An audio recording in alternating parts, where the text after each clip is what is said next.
Hey folks, Rex Bear here with Leak Project. We've got Bob Evans again with us tonight. We're going to be discussing the latest intel on Nibiru. These pictures and video footage that we're going to share with you has actually been just from the past recent, what would you say, Bob, about 45 days? No, from January 1st. From January 1st. So we're talking, yeah, I mean, 50 days Yeah, approximately. So about that, yeah. So a little bit over a month and a half. And, so this is some of the latest stuff. This isn't rehashed from 20 years ago. Now, we, no. we might get into some pictures down the road here in a little bit during this discussion that is going to talk about maybe some older pictures or whatever. But we're going to be as streamlined as possible. But one of the first things I got to say, Bob, is first of all, thank you again for coming on here with us. I know your time is, you've got a lot of stuff going on. Last It's an honor just to be on your show. Seriously. Well, I really appreciate that, and I got to say, Nibiru, as we talked a little bit before this podcast, this specific topic is one of the more controversial ones that stirs up emotions on all sides of the spectrum, And it and should. It really should. it does. And I just got to bring this up because there's a lot of people that get on and write comments and say, well, this was supposed to happen in 2003. This was supposed to happen in 2008, 2012, 2013. It's always September 23rd and it never happens. And then Right. there's people that say, well, everybody should be dead now on the coast because it's so ginormous that the tidal waves should have taken over and the gravitation should cause volcanoes all over the world. There's no evidence. And then there's people out there that say, yeah, here is evidence. You can look at, clearly there's more volcanic and earthquake activity going on right now than in pre-recorded history or the past X amount of years. So I Right. can definitely see all spectrums, but I do feel that there's a lot of genuine people out there that might be nervous or they just don't really see the evidence or don't agree with it or they're conditioned not to. And then I feel, are a lot of trolls out there because it seems like this specific topic gets trolled more than just about anything else as far as emotions on every scale, like we said. So let's talk about some of the recent stuff that you do. And I also got to bring up, folks, that Bob doesn't make any money doing this. I mean, it's not like he's got copies, millions of books that he's selling on Amazon and Barnes and Noble. Right. You probably should because you've got so much information, but you're not. So I just want to bring that up for people that write comments that, oh, they've got to sell more books, so they're doing these episodes on Nibiru. No, yeah. All I'm doing is doing radio shows, some TV shows with the ah, Eric's gonna kick my butt. The Cosmic Cafe on YouTube. I don't make anything off this. I should write some books, but I have some problems with my education. I'm partially dyslexic, so everything turns up backwards and forwards whenever I try to write. So I know what I'm doing. I'm trying to warn people what's showing up here. Now, this is not Nibiru we're seeing. Nibiru orbits between Jupiter and Mars. No one knew that back through history, back by the Exodus, which I finally have it nailed down, 1613 BC. They found an olive tree underneath all the ash and stuff on the island of Thera. The ancient Greek island of Thera, which is called Santorini. They recently found a Greek olive tree under the ash, and they were able to very finely uh, find out the exact just about date when it went dead. So that worked out to about 1613. That's when the exodus of the Hebrews, the slaves out of Egypt happened, right there at the end of the 17th Egyptian dynasty. So I've been able to nail that down even further. As to the trolls, I have a lot of trolls that see what I'm doing on Facebook. And yes, they have. That's nothing but a bad camera there. Here's the other part now saying it's not fake, it's not real. But all the people that took these photographs, they've all come back and they had them checked to make sure they were safe, that they're real pictures. Now, the picture you're seeing on your screen, this was taken on January 8th over the city of Florence, Italy. My friend over there, she'd been seeing this weird thing on her skies many times, but she couldn't figure out what it was because you can see the sky is very cloudy. But from the one picture you're seeing, something is there. So she had to have this thing, the photograph was re-enhanced. There's the original right there. There's the enhancement. and take it to where it was. Well, and I got to say too, as far as all this research and stuff that you've been doing, a lot of these pictures that you showed in the last presentation that we had, I definitely say, wow, that brings my imagination into all sorts of possibilities. There's some that I don't know. I would definitely say maybe that is lens flare. I'm not really sure, and I try and stay as neutral as possible on the subject. Sure, and But I it's understand, and I really do appreciate that because like I'm no expert here. I've had to go by what other people are showing me, and all these photographs, most of them are coming off the internet. Okay, you saw the picture showing something big on the background, the horizon of Florence, Italy. Here's the image that was reversed. So I want all of your viewers to see this as soon as it decides to load it. I turned everything else off, so it's a little bit slow here. There we go. And so what type this of is it like inverted? I mean, is it pretty it's inverted. It's reversed. The image is inverted. It's reversed. okay? Where whatever hot thing was on the horizon, it suddenly turns up just like that. So, and I'll enlarge this up a little bit here for your viewers to see this. The huge round thing you see on the horizon, that is not Nibiru. We've all been seeing things for the last year because the first time we saw something was on April 10th of 2015. These are Nibiru's moons. I can almost say that with an exact boom. They're the moons. We've seen 4 of Nibiru's moons in our skies of the planet during that time. I've seen a couple of them twice. But that one picture right there, that's the red moon. Back in ancient history, the Egyptians called it the destroyer. The Holy Bible called it wormwood. Other peoples called it doom ship. There must be about 12 different names for this thing. Um, I just wanted to make sure I showed that to you and to your viewers again. So I'm going to click out here. We're going to go to the photographs I sent you today because Yeah, and while you're pulling those up, Bob, don't forget to remind me about the video you sent me a few days ago where that yes, gal posted this. Like the sun was just yes, freaking out, man. And I actually reached out to her, and she did say that we're more than welcome to use that video footage during this broadcast. So, great gal. She didn't want to come on the show, but she said you're more than welcome to use the footage. And I'd like to show our listeners that and get your opinion on it because you think that it was Nibiru or some type of planetary body interacting with the sun, correct? right. And let me explain here a little more. A couple of years back, NASA finally realized that our sun and every one of the planets and every moon is all on a basic voltage amperage. Okay. So if anything else comes through our solar system, like years ago, you had Elenin, the supposed comet that was coming in. It was supposed to have exploded when it hit the ecliptic, basically the live wire in our solar system, and it didn't. It was destroyed. Now, back last year at the Kingman, Arizona Observatory, the 2 people were up on the top of the observatory. They were looking at the sun, but the sun was sparking really heavy. And they couldn't believe it because they were seeing the sparking on the ground. And this was from the Kingman, Arizona Observatory itself, not from Jane Doe down the street, not from Joe from the other street, from the Kingman, Arizona, it's the observatory itself. They pulled a couple of things. They put one hand over the camera and said, "Are you still seeing this?" And they take it off. Yeah, they were still seeing it. And then they pulled the camera after that video was recorded. One of my friends was following that, and he just luckily was able to get the video before they pulled it, although it has not been pulled from YouTube. That's where I was able to go back and send you the copy of it.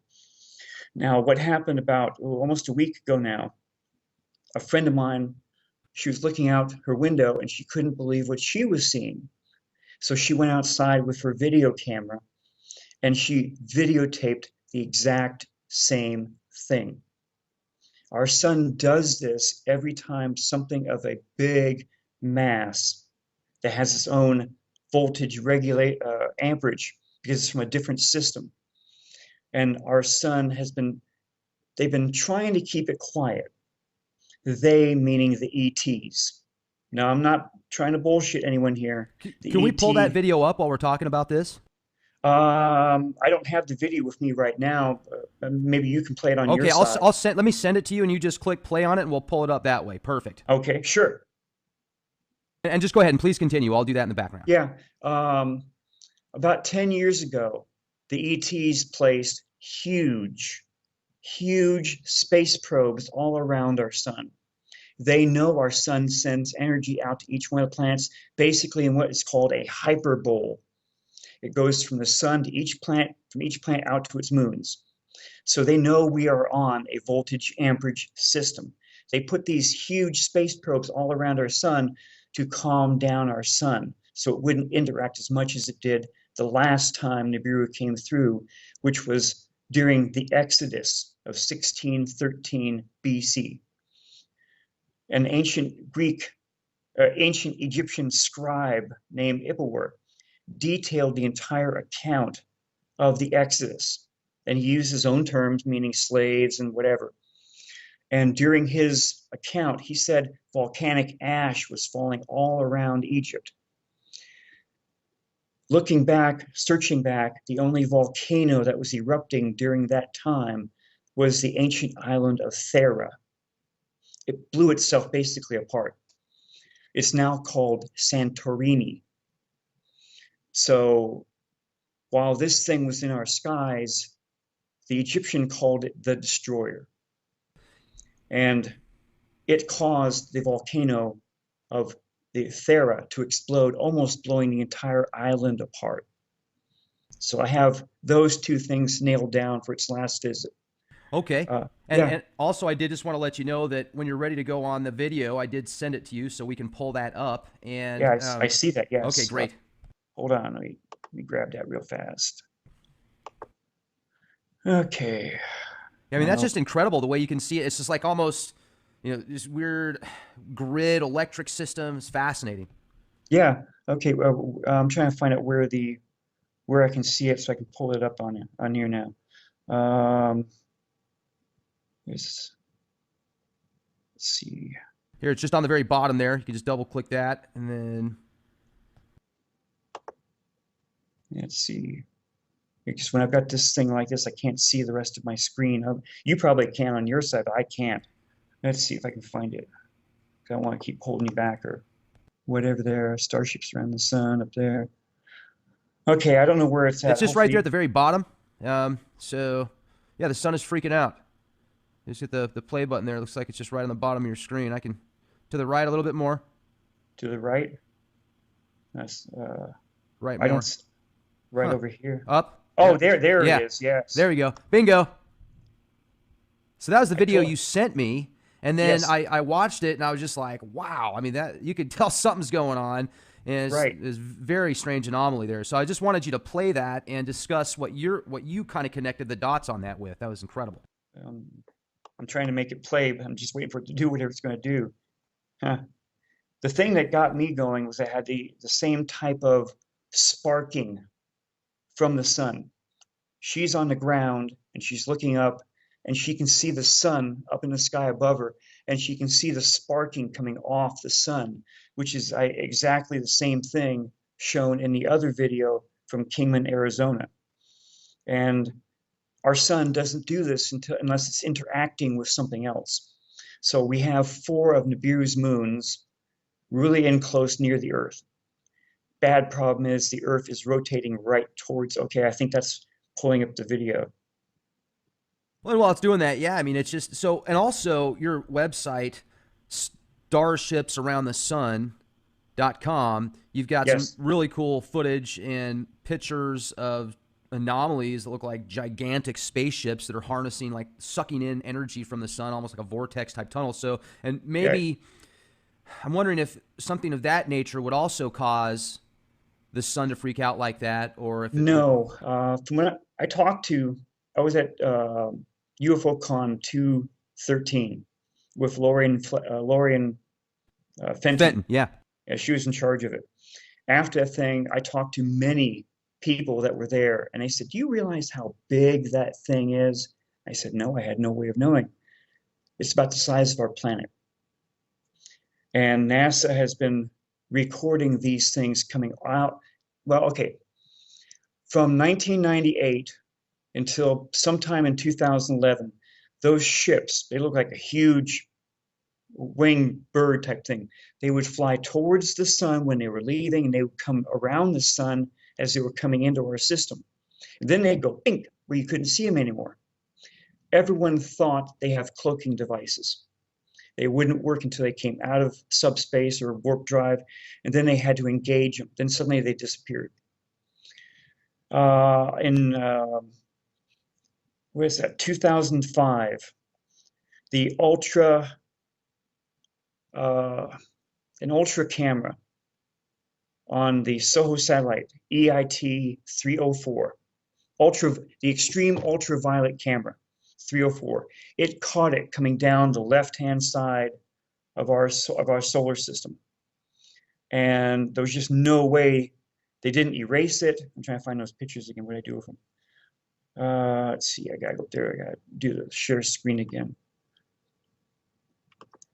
Well, I Where also find it, while you're pulling that up, I was just going to bring up I remember the Stargate universe, the mhm, last the last installment of, that was their last series, basically branch off of the original. The ship, they found this ship basically that was over 1 million years old, and it was built on this old school extraterrestrial technology, and they didn't know how to harness all the abilities. But one of the things it did when it was getting really low on a fuel source was it went into autopilot and it flew through a sun. It wasn't our own, but it was a different one, and it used that energy as like a power source to keep going. So it's interesting how the parallels in different movies and TV shows connect with the possibilities of what some independent researchers like yourself have put together. that's a possibility. Let me share this. I know you're focusing. This is the first really good photograph that came out of the SOHO satellite, and then I'll show you the other thing, because too many things are happening. Too many things have been happening since 1998, when all this stuff started to show up. Recently, people have been seeing this big, huge moon-like thing that came racing through our solar system, and they say, "That's Nibiru. That's Nibiru." Unfortunately, that thing has been seen in our solar system many times since 1998, and it's just a massive thing. I know your viewers can see this. That's a flying saucer.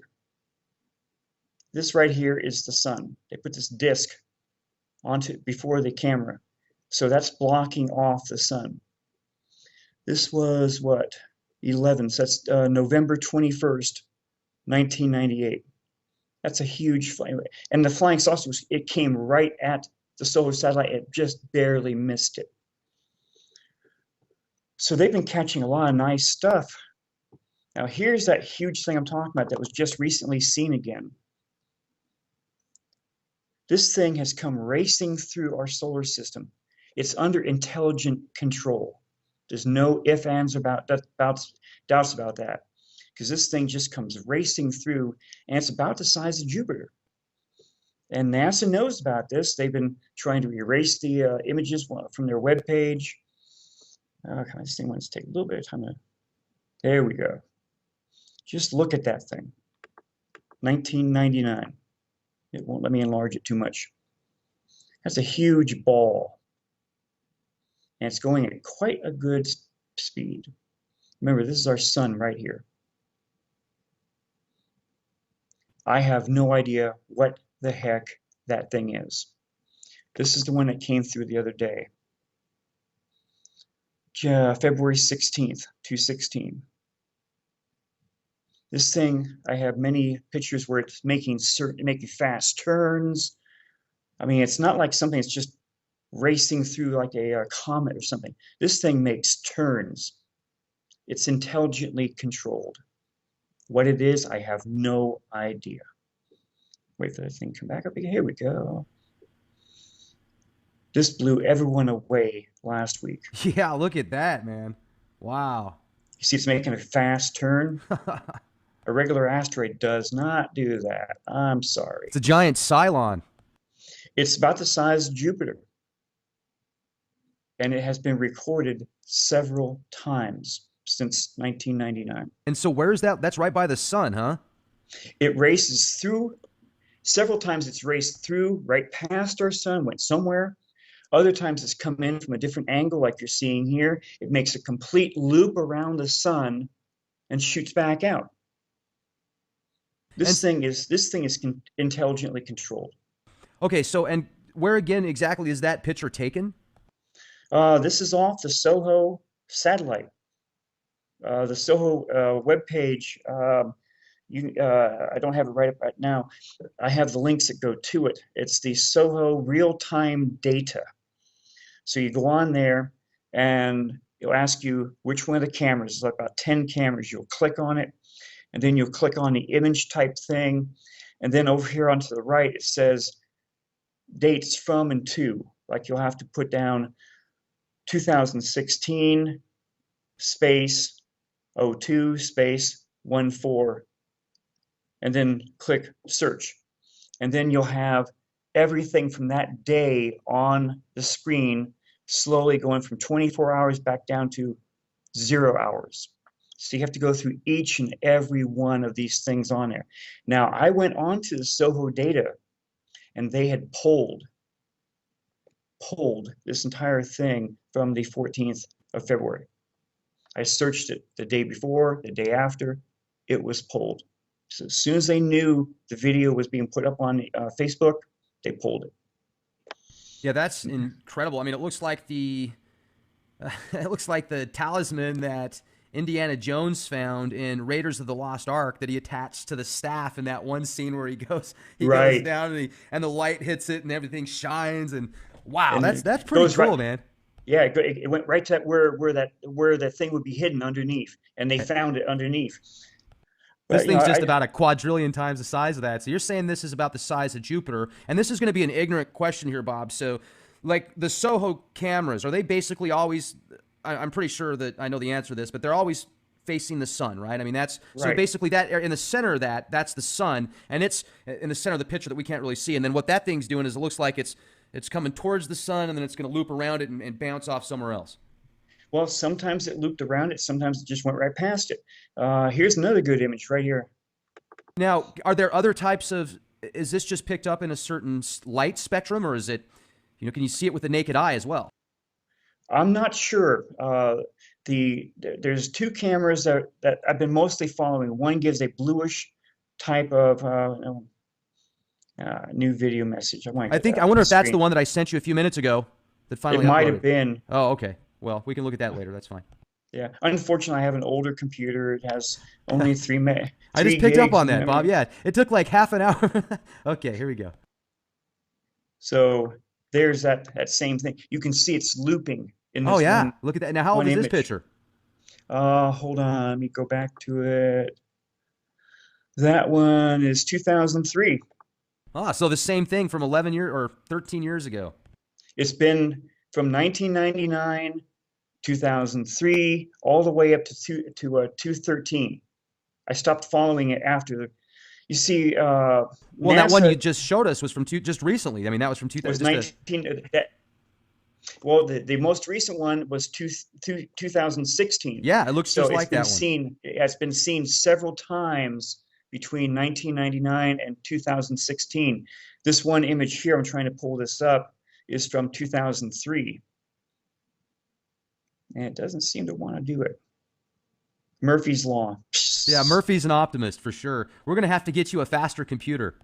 I wish I could.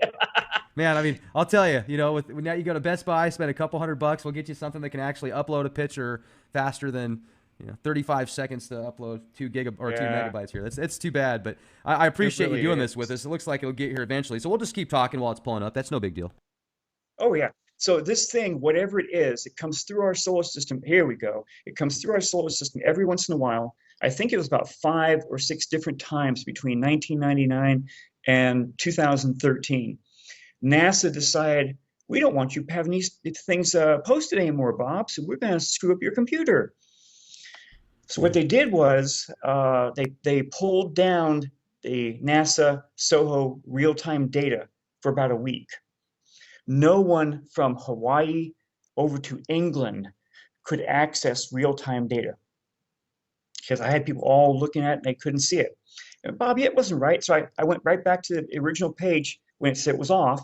I did a cut and paste and I posted it onto Facebook, and it said underneath, "We're following everything you do on the computer, and this is something program."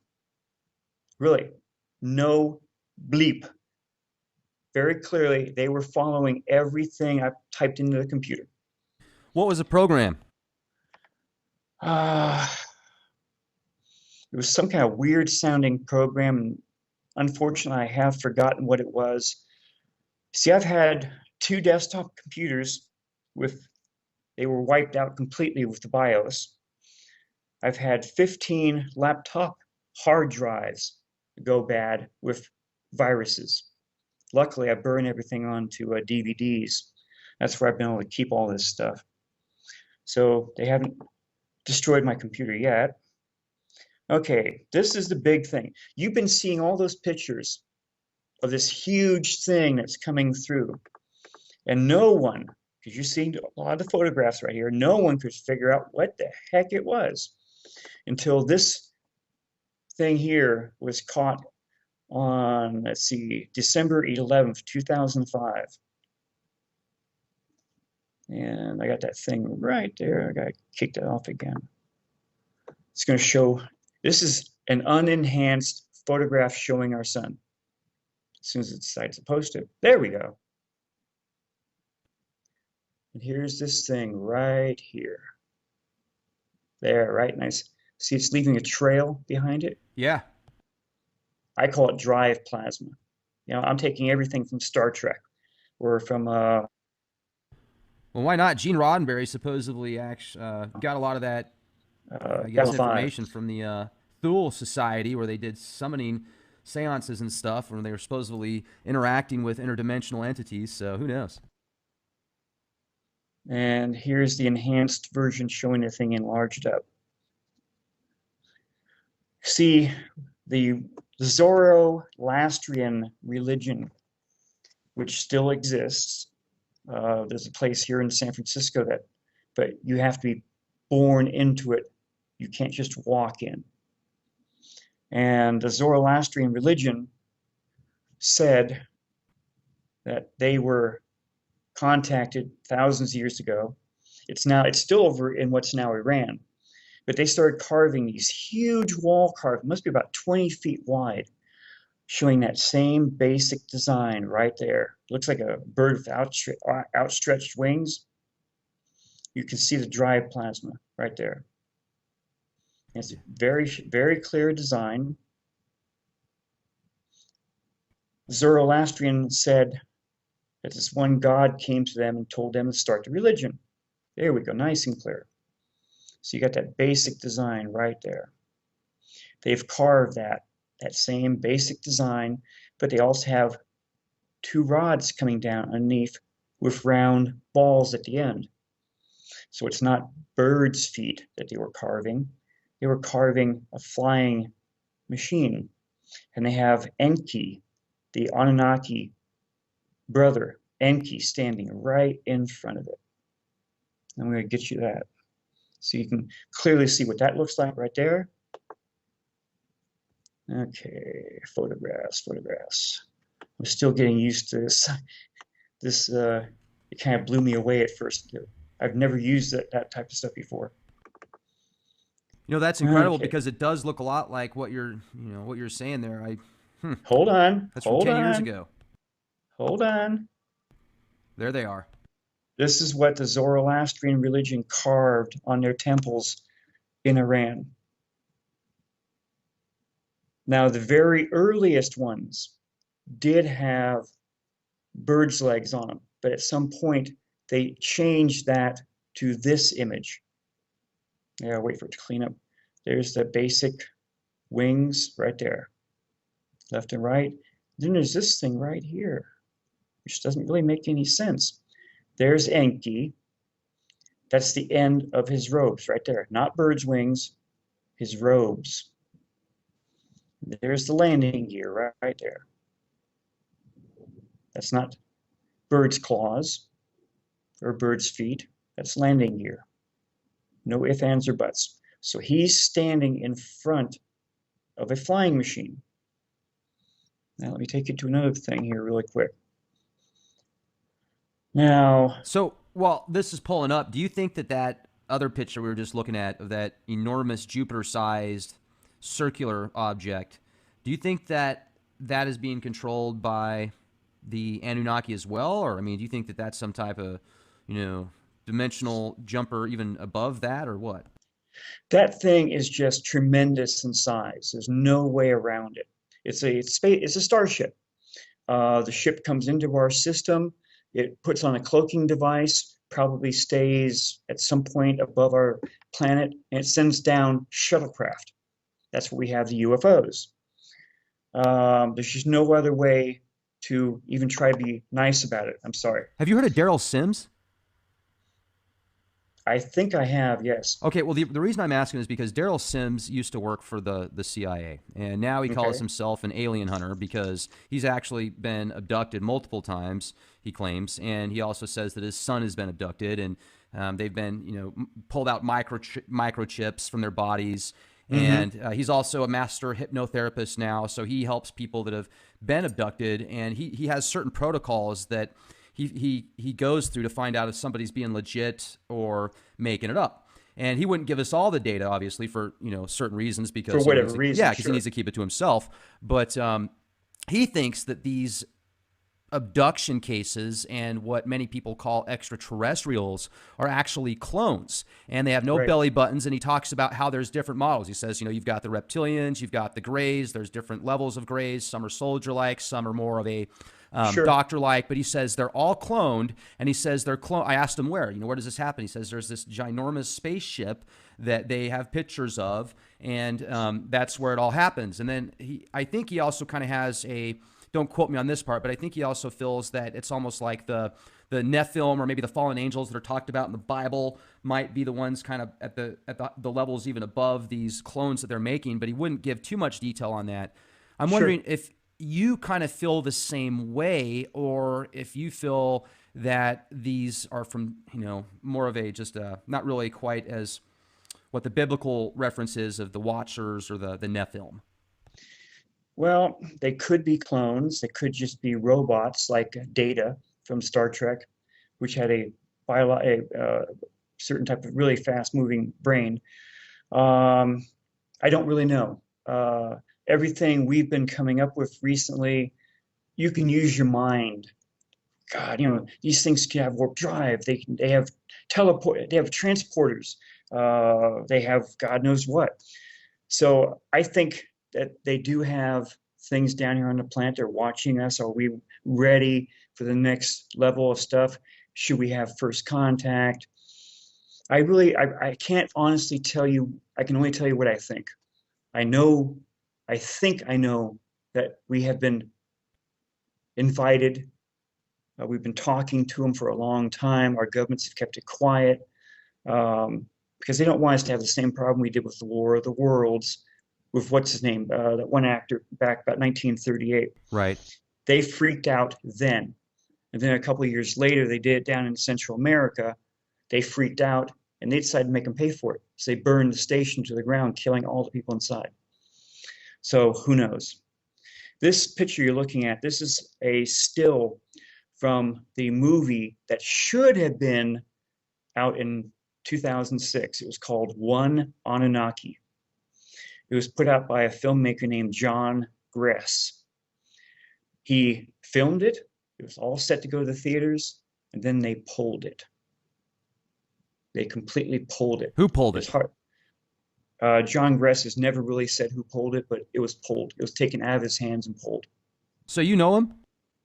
I only know him from chatting just briefly on his Facebook page.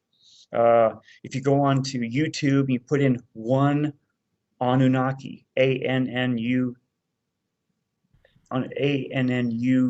I think it NAKI. is. Naki, yes. And you'll see it. There's actually a couple of films, short films, where he talks about it, but he doesn't mention who pulled it. So that was 2006.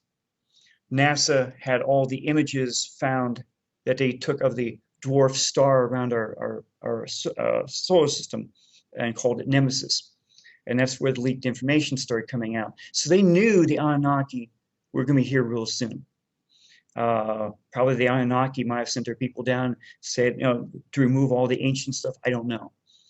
But this one picture virtually lines up with the drawing from the Zoroastrian religion, because right there in the center, you can see a big circle.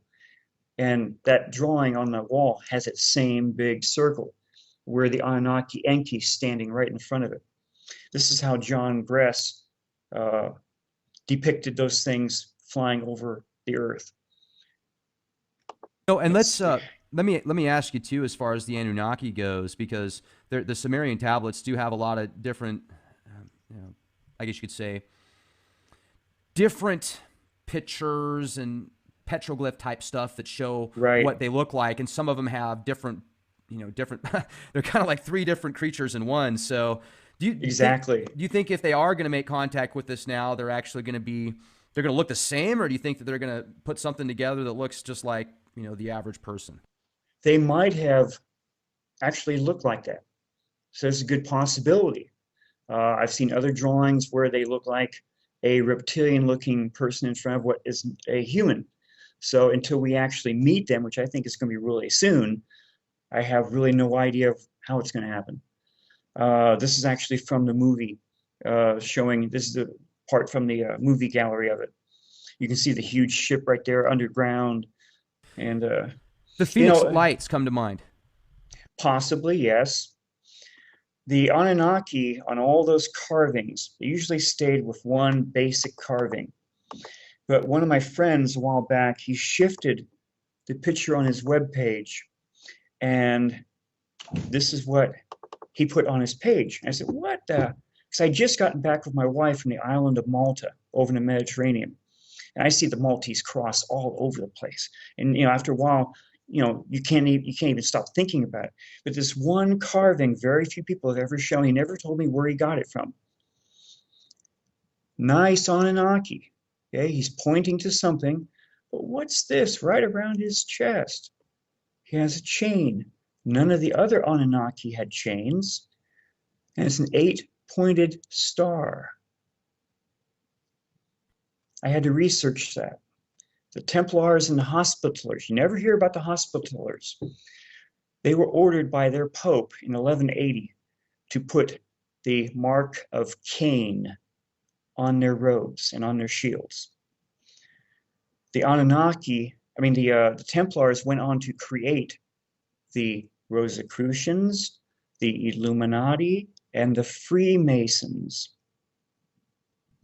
They're the ones that are running our planet. See, a lot of people want to think that the Holy Bible is talking about a holy grail, big cup. My own opinion is that the Holy Grail the Templars found made them extremely rich, very powerful. It's a bloodline. It's a bloodline because the Anunnaki, they have long lifespans, and so do their offspring. The offspring still have longer lifespans than every human. And if you were to really look at the Freemasons are in almost every king's, in every type of family, in every type of industrial type families and stuff. They're actually pushing us to a certain point. Again, my own personal opinion. Because nothing that the Templars could have found would have made them that rich. They were the most powerful there in all of Europe for a long time. Right. And it's interesting too, because they do have a lot of influence. I know a lot of really good people that are Freemasons. Some of them have the 32nd degree of Freemasonry, just great people. And I don't think that it's really has anything to do with the person itself. Some of them, they all kind of have different beliefs and thoughts from the people that I've talked to. So, but they're not the highest order. And I was just going to say it. There's certainly something, but no, that's okay. I was just going to say there's certainly behind the scenes, and I've talked about this many times before, things that seem to have more influence with people than they might think, you know? So clearly there's some type of agenda at some level, I feel, to create a unity, a one world type system that might have been in other worlds previously. Who knows? That's just speculation. But, you know, let's get into this Nibiru and the most recent data that you've been able to put together, because you've got just a ton of really cool pictures on Oh Nibiru yes, just from the past couple months. So this is all recent stuff. And it's really been picking up since February. yeah, big time. No doubts at all. Um, a lot of people are starting to see it in their skies. And since I've been on your show here, I've had a lot of friend requests, and a lot of the friends are now showing where they saw it. So, you know, so I'm getting more and more photographs. Okay. Now, starting from about January, I was on your show, I think on the 12th of last month, if I remember correctly. Yeah, that's correct. So you've got more and more pictures from Mexico. That's where we're going right there. Just wish I had a little faster computing. Hey, and no problem. I mean, while that's pulling up, I got a phone call the other day from somebody in Branson, Missouri that I know that saw this extra planetary object close to the sun. And she called me and talked to me about it. And she's like, "What is it?" And I said, "Well, it's probably Nibiru or Planet X or something, maybe." And so it's all over the place. I got an email the other day from a gal in Israel that saw something out there and posted it on her Facebook page. They are really seeing it over there in the Middle East, over in Europe. We're seeing it kind of like a second type image over here. This is over Mexico. Here's the moon up here. And then there's this big red thing right there. Now this land is all flat. I've seen this. It's a Mexican resort. That's the red one, the red moon, the wormwood or the destroyer, or from the Hopi people in the United States here, the red kachina. So that's been caught many times. Let's see, 17th. Let's jump to something. There's a nice one right here. I'm getting better at this thing. Now, a couple of times people have looked up into the sky and they see our sun, and then they see a dark bluish thing, and it's being hidden from our eyes. There's no doubt about that, either from the chemtrails or from whatever else they're using. This is not our moon. This is not our sun. This was 114 by Sharon there. Let's get to one of the other photographs real quick. Let's see, something good. Here's both the suns, or so. Everyone's saying, why am I seeing two suns? And everyone at first, before this thing even started to happen, they were saying, that's your digital camera. Don't worry, it's a digital defect. No, sorry. They both have reflections. That's our sun. That's something else. Now, I've seen the yellow suns in daytime photographs suddenly turn red at one point, just at or around sundown. Now, this is a new photograph that I haven't seen before, Bob. This is a good one. Yeah, this one's from 115 of 216. People send me other photographs And where's that at? Do you know? They won't tell me, because when they tell me, I tell them it's from this webcam up in wherever, and then the webcam gets turned off. Got it. So they really are keeping a close eye on you. They're trying to. Well, and I'm not the only person on Facebook that's been showing these photographs. They've seen, wow, hey, this guy sees them too. So they either want to be friends, or I see them with nice photographs. I want to be friends with them. And slowly but surely, I've got a whole bunch of friends on Facebook. There's a whole huge group of people that are doing this. And as they see what someone else is showing, they look even harder. And the photographs have been coming left and right. Okay, there we go. There's something right there. It's not a nice dirty spot on your lens. We go to the next one. Where's that next one? There it is. And it's these type of photographs more and more people are seeing. And they know something is hiding them. Otherwise, they could clearly see what it was in their skies. Okay, I'm gonna get some better memory for this thing. I don't Yeah, have man, for any. sure. I don't have anything else working. Let me turn off that capture sky. That's gone. All right. You know, I got to Come tell you on too, that there. one picture that just pulled up with the two This is from reflections, that was 250. really cool. So, okay, here we go. Yeah. Yeah. So that was the same thing. She slightly enhanced it and, says it was there. Now, let's see, that was there. Here's a good one. Again, 115. I just suddenly started getting all these photographs. And I was warned maybe I would start getting stuff from trolls to falsify images. And anything that I don't like the looks of, I get rid of. I'm sorry. So there's this big thing in the sky right there. Can't tell you It where it looks like was. there's, but look at it. If you Looks like look at it, it three. looks like there's two of them. I mean, there's, Yeah, one down here. Yeah. well, no, I mean, the one up there, it looks like there's two circles within a circle. So, Well, interesting. this one here was probably a lens flare, Yeah, and this here is the original underneath right there. I see. See, you can see huge craters on it. It doesn't look anything like our moon. And anyway, our moon glows bright white, doesn't it? When it's in the night sky. Now, how old is this picture? January 15th. Okay. Anyone look at our moon, it's like a half finger, a whole bright thing. So it's glowing. That wasn't glowing. And then this one person, I need to put that down. Let's see. I hope I didn't erase the, no, yes, I did. Oh, bad. There we go. So here's that original picture. Here's the same picture showing a white object. Here it is enlarged.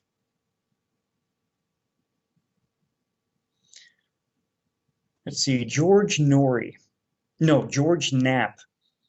was on television over there in Nevada. And they were starting to talk about the chemtrails. I see them in my skies here in Pacifica. I would have a completely clear sky, nice and blue. And then here comes these high flying airplanes, and they're leaving a trail that goes back for miles. Contrails don't do that. Contrails dissipate rather quickly. The chemtrails, they spread out left and right. And they'll make the sky look like it's cloudy. When moments before or minutes before you had a real nice clear sky, the chemtrails were putting stuff down. And that's So a that's like, countrywide phenomenon. I mean, I've traveled the country quite extensively the past 3 years, and I see it happen all over the place. And one of the really cool things I got to say out here in San Antonio, Bob, the past couple of weeks, there has been very few chemtrails. It's been nice. Blue skies, and it's interesting how some days they spray a lot more than others, and maybe that has something to do with if there is these planetary objects so close to us that they try and block certain areas so people can't see them. yes. Now, back in 2006, 2007, samples, because the chemtrails were really heavy over Europe back then and basically over a lot of the United States. They went to a lab. They took samples from Italy. You can see the craters right there. That's the same picture, but real nice and clear. Our moon isn't cratered like that. This thing is far worse cratered. Okay. And the laboratory, this is a laboratory, not me playing on my kitchen sink with my chemistry set. And they saw exactly what they saw. And they were man-made fibers that were being dumped into our air. And they didn't care who got these man-made fibers. And the lab report was extremely very clear, but if you would look at it, you would be extremely frightened. I sent you a copy of it. That's a I've lot of never, Magellan stuff, right? that's what it's been called, yes. And that was 2006, 2007. So let's see, 126. I had to go through these things earlier. Every once in a while, an image comes up really clear where you have the moon off to one side and off to the other side, you can see the red moon again. Now, the only way a moon, well, okay, let me back up here a second. It looks like a moon. During the Exodus, the destroyer showed up, that red thing, and it took up to 1/5 of the skies over Egypt. And it was clearly detailed by Ippler. Okay, there's the red thing again.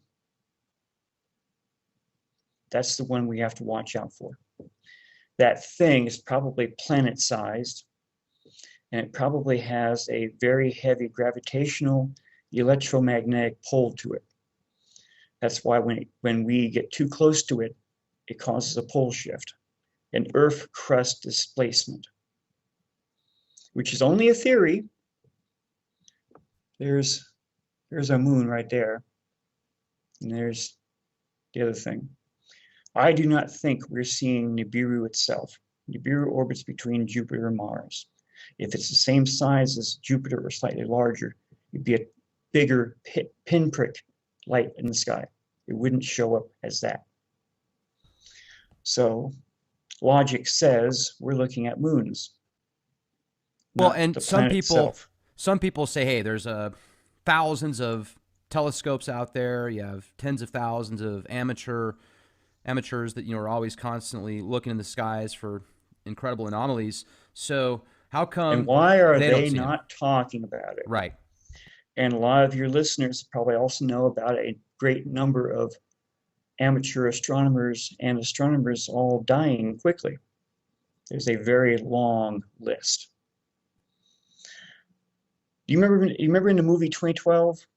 Oh That yeah. one character that had he had his own little radio show, Yeah. and Good the old Woody. yeah, good old Oh Woody yeah. from Happy, no, not Happy Days. What was the name of that TV show? He was on there for a long time. Cheers. Cheers. Yeah. Yes, he played the bartender. Also He Natural also Born Killers and Zombieland. I mean, Woody's a great guy. he also went on to become congressman for one shift for about 2 years, I think, 2 or 4 years. And he's showing the other guy. He pulls down the the list showing all the dead astronomers. Anyone who stepped out of line didn't keep it nice and quiet. They decided they bumped him off. And then they had the execution of the guy who ran the French Louvre. That was put in there because of Robert Sutton Harrison. He worked at the Naval Institute Press. He was the head astronomer. NASA put him in charge of several scientists, and they were supposed to have done research on it. Sometime between whatever time in 1993, Harrison was going to go public. So he must have falling out with NASA. He was going to go public. He was going to hold a news conference. Before he was going to hold a news conference, he died very suddenly of a very rare cancer. That's why that part was put in the movie. Was he knocked off because he was going to warn everyone? Or did he actually die from a very rare form of cancer he didn't even know he had? Because none of his friends knew about it. You'd think your friends would know you're having a hard time and something's going wrong. Here's another moon in the skies over Mexico. Let's see, get some new pictures down here. Okay. January 30th, right here. The red thing's been showing up more and more over Mexico as a huge red object.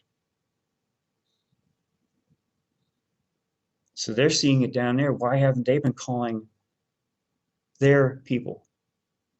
See, everyone's under a massive disinformation service. Our people up here in the United States aren't telling the people down in the other countries below us. Canada's part of it. They're keeping it relatively silent. They don't want everyone to go freaking out because just like with the movie 2012, there's no way the government could save all 7 billion something plus that are here. How many people do you think are going to be, very in dangerous way? I mean, how many people do you think will make it out of this? 5%. So you feel that the Georgia Guidestones that say, keep perpetual balance with nature, have no more than 500 million people on the earth at any given time. Do you think that that was because the people that put those Guidestones together knew that this was going to happen, What or what's the name of the person who paid for it? there's a lot of speculation that it was Ted Turner. The No, alias name no, is R.C. Christensen, but there is a lot of R. speculation that it's Ted Turner. R.C. Christensen, Rosicrucian. Right. The Rosicrucians were started by the Templars. Same thing with the Illuminati. Same thing with the Freemasons. This one here, this is over, I think it's the Netherlands. Person would not say what camera it was for the fear of losing the camera. Nice red moonish thing. That's not our moon. That's not our sun. More and more people have been seeing, and like your show here, they've been following your show. A person did this with a green flare, a green filter. That's on February 2nd, February 5th. Looking at something he saw in the sky. He used a green filter. He didn't want to be nailed for having the wrong filter and being a something from something else. Because that's exactly what is happening. Anyone that shows pictures, you better watch out for the trolls. Well, and I do think that there's genuinely some good people out there, really good people out there that it whether it spooks them out or whether they just think it's hocus pocus, which is fine. They'll come and leave comments and say, "Why do you put this kind of stuff out there? I've been hearing this is going to happen now for 10 years, 15 years, etc." And that's obviously just to be expected. But I find it interesting that people would get so passionate and upset about that, yet there's plenty of other forces out there that genuinely try and spin things and silence you, yeah, and freak people out. But that's okay. But not these guys over here because it's Nibiru. Okay, this picture here, it bounced back down to staying where. Here's the same type of moon right there during the daylight. Wasn't the sun, because that's right here. This was from Cancun, Mexico. So people have been catching it left and right now. See, we're orbiting towards it like I mentioned earlier. The Earth orbits counterclockwise, Nibiru orbits clockwise. So we're heading right towards it. What will happen? I have no way of knowing. I can speculate from what happened during the Exodus and what happened during Noah's flood, which was another, yeah, there we go, this one here, February 2nd. My contact says it will not be as bad as it was during Noah's flood, but she wouldn't elaborate on that. I was at Cosmic Cafe a couple months back now. I was hypnotized. I've never been hypnotized, I know. Turned out she is a Palladian. She's a level 7F. And they're watching us. And she actually allowed me to physically see her in my mind's eye when I was hypnotized.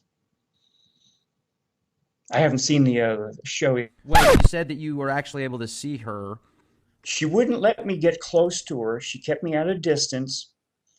You ever seen a trellis that goes up and around, comes back down, usually have vines or flowers on it? She was standing in this, underneath this trellis type thing, and she had a staff in her right hand that came to like a point on top, and she was white robed, and she appeared to have blonde hair. She had just everything like a human has, 2 arms, two legs, 2 feet, and all that stuff. She wouldn't let me get that close to her. And she's been a little bit irritated me ever since. She just keeps telling me to do my job. So that's what I've really been laying into recently. Here's our sun down here. But what the heck is that? You can't see a moon shape, you just see a big circle in the sky. So the person that sent this one in had it enhanced. Again, there's our sun. There's this huge thing in the sky. People are seeing this type of thing. A number of people have told me they just see either a dark thing that you can't really see what it is, or it's a bluish type thing. So they're seeing some of this where it's actually being hidden, but the hiding is losing its strength now because we're seeing it more and more and more.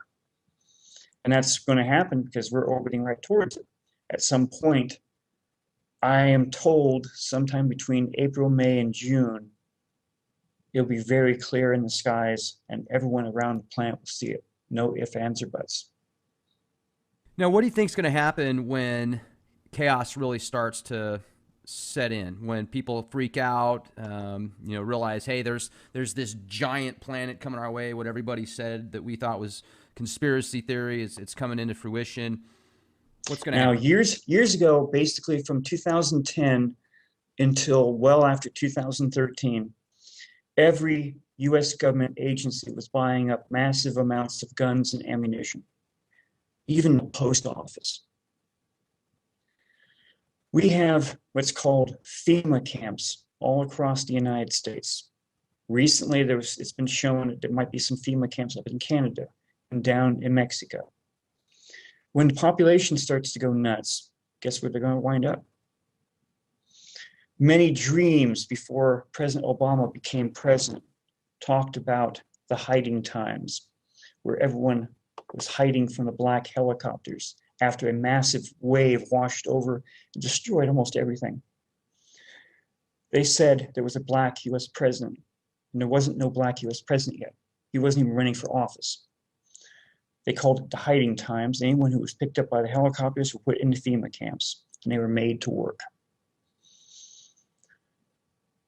There's a lot of, so much around the globe right now as far as trying to integrate multiculturalism and stuff. You've got people from these war-battered countries like Syria and more predominant Muslim countries. Now they're coming into Western civilization, and there's so much video footage out there now where people are just getting attacked by these, gangs of people that come from different countries that just don't and they're really cutting off their heads. They're doing this. They're doing that. I understand. So, do you think that this is all kind of taken place at a specific time to usher this, mass chaos around the globe? So when people there's an excellent chance it is. See, every world nation knows this thing is coming.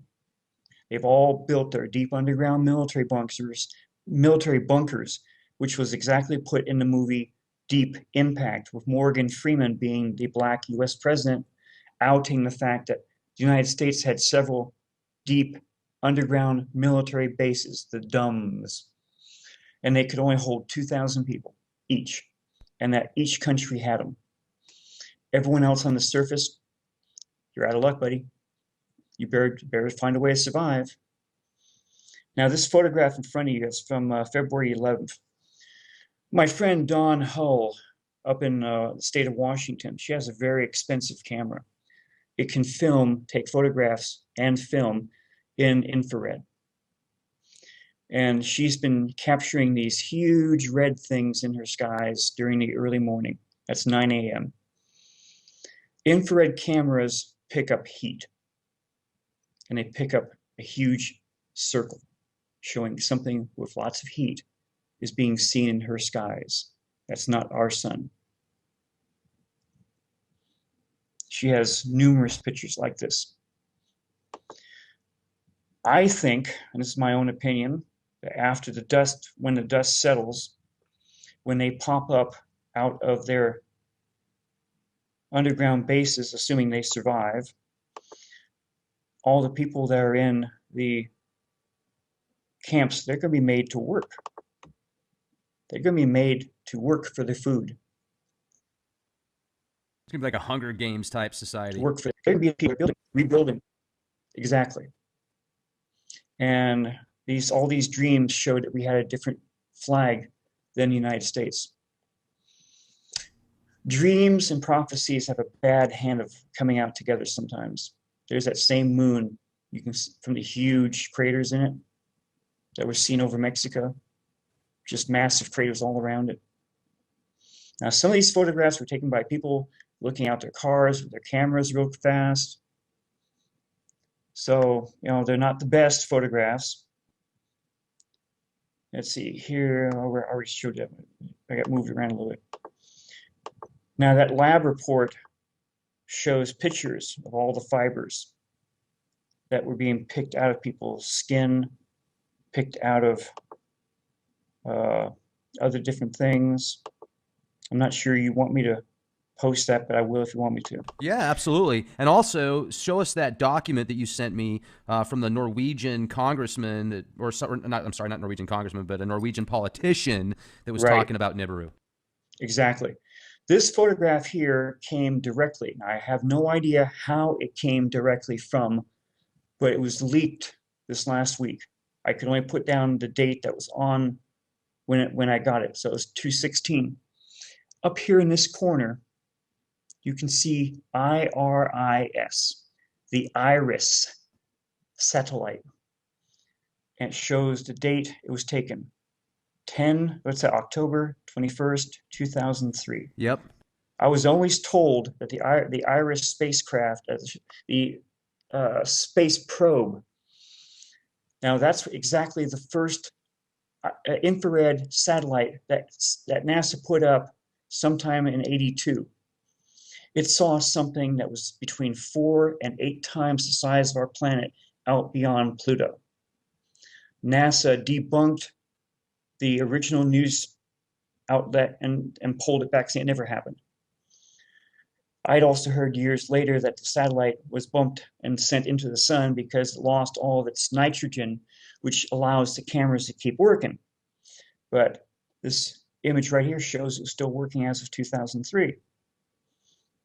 So IRIS, there's the number for it. And what the heck is that? That looks like the typical, artist Nibiru. impression of Nibiru. Yeah. Because these here happen only as it's getting close to our solar system. The winged destroyer. That's exactly it right there. So that came through with the name IRIS satellite being the one that actually collected it. Now this was caught over California. A lady that sent it to me said that they were driving, they were going back home. This is just before sunset. And it took me a couple of days until I got permission to post a photograph. She sent it to me on a Facebook private message. There's our sun. There's that one thing right there. Possible there too. Okay. More of the 2016 here. You got 2 suns in the sky. We don't have 2 suns. We have 1 sun. We have a brown dwarf star, which 7 planets orbit around. That's one of the moons from Nibiru that shows up. I've seen that one turn red later on in the afternoon, where a person kept taking photographs. It's 219 right here. So everyone's seeing this stuff. This is coming from all around the United States. One person sent it from Yugoslavia. And I got some of his photographs. They weren't too clear. They were interesting photographs, but I wasn't going to push him back because I don't want this. It isn't that nice. Here's our sun. There's the other thing right there. So more and more people are starting to see it now in February here. This was an interesting one. My friend took it, but they couldn't see the red thing behind until they had it enhanced.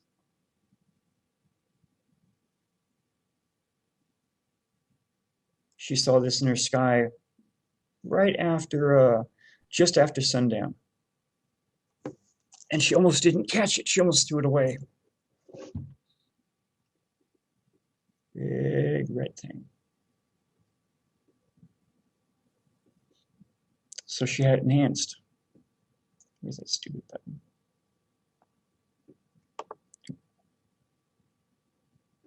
So you're getting how many contacts a day now, Bob?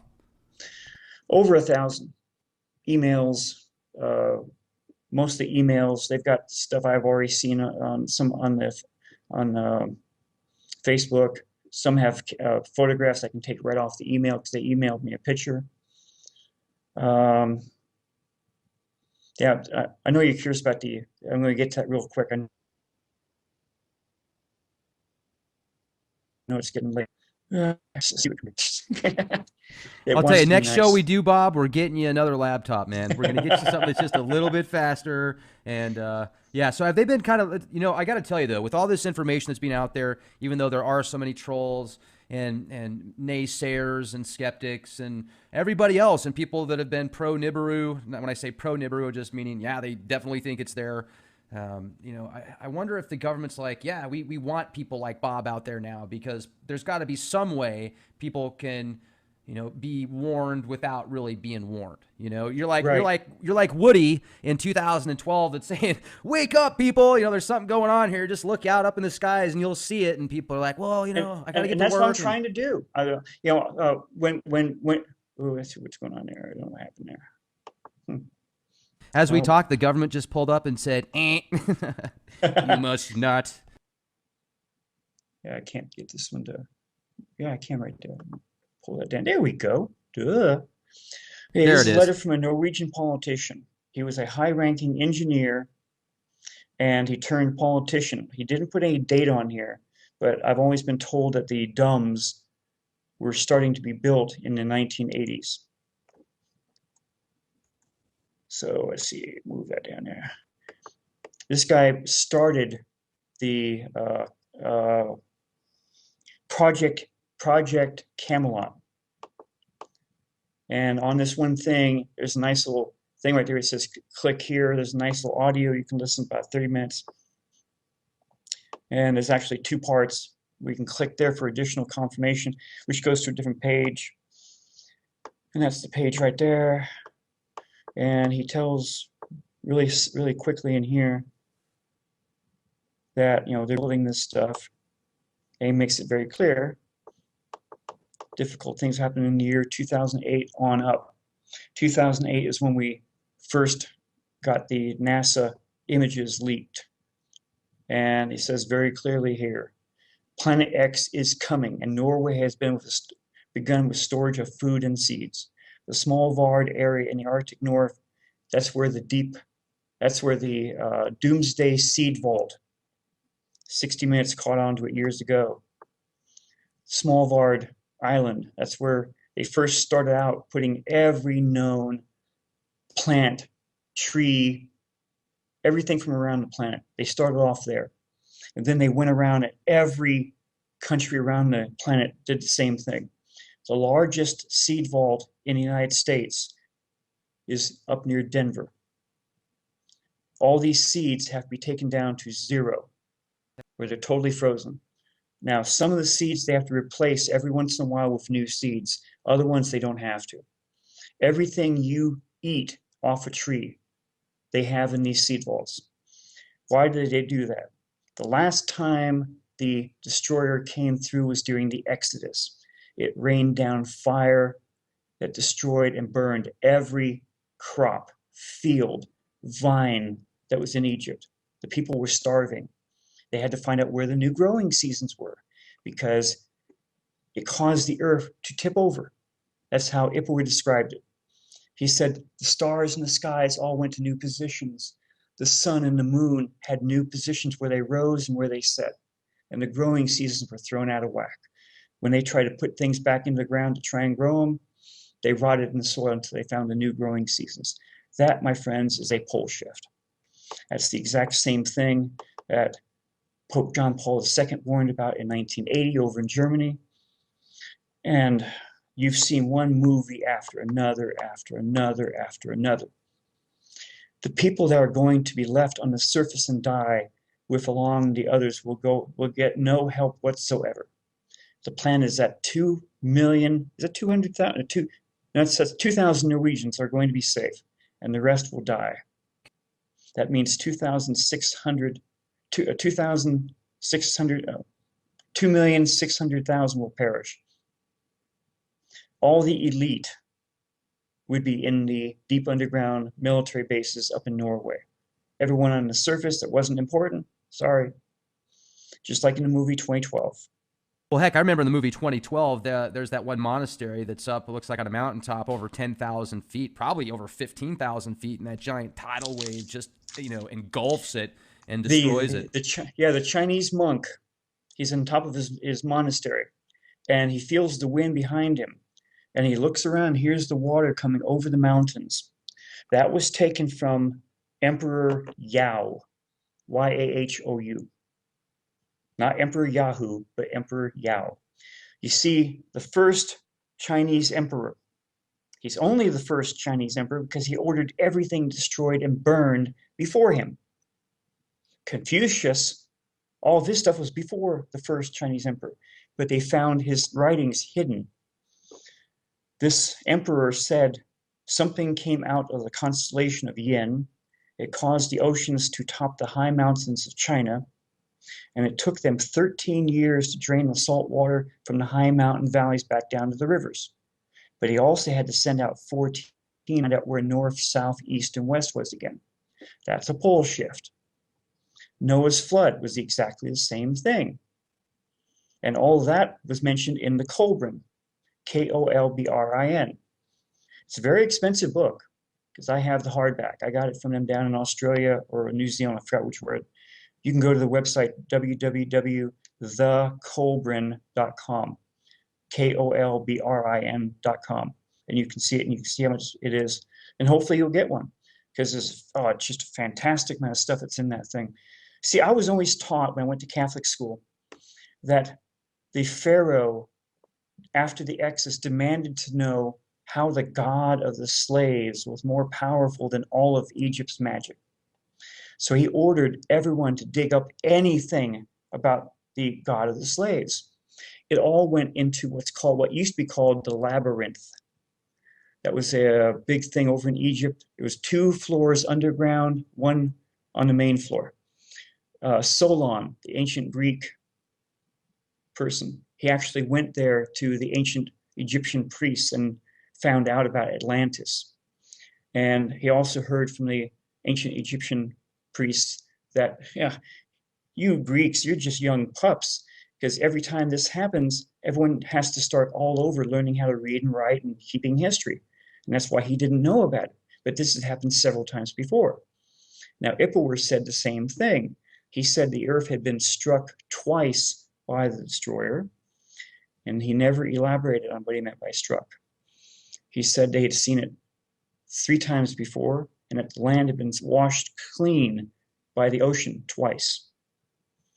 So it all depends upon where we are in our solar system, as in our orbit, as Nibiru comes down between Jupiter and Mars, goes back out.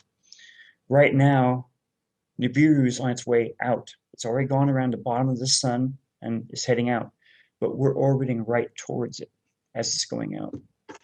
That's why they built all the domes. That's why they built the seed vaults. That's why they built the FEMA camps. That's why every US government agency bought massive amounts of guns, ammunition, because they're going to have to deal with all the rioting. And yes, humankind can be very vicious to itself. I grew up during the 60s and 70s. Every known disaster, I watched the films. It's not a good thing because everyone's going to want to kill each other for what they have so they can survive. Dog eat dog. Whoever's the strongest will be the winner. I'm sorry. Human nature is well known. We know what happens. Look what happened during the Katrina. All the people looting left and right. They weren't even looting stuff they could eat. They were looting stuff they would help their live, assuming all the power came back on. Look at all the people that died. Just imagine if this were to happen over the entire planet. A pole shift, just as in the movie 2012. You see, a pole shift is basically where this huge thing comes alongside and its gravitational pull latches on, and then it goes past, or the Earth's crust wants to go that way. When it finally stops, all the water that was going with it, the oceans, they don't like being stopped. They don't like being stopped. So just like in a bathtub, they go whoop, whoop, whoop, whoop all the way around the planet, washing everything off each coastline. And that was exactly what John Paul II warned about. What if it was in writing? Third secret of Fatima, that the oceans would do that, killing millions within minutes. Why should they even talk about it? Now, our interesting last pope.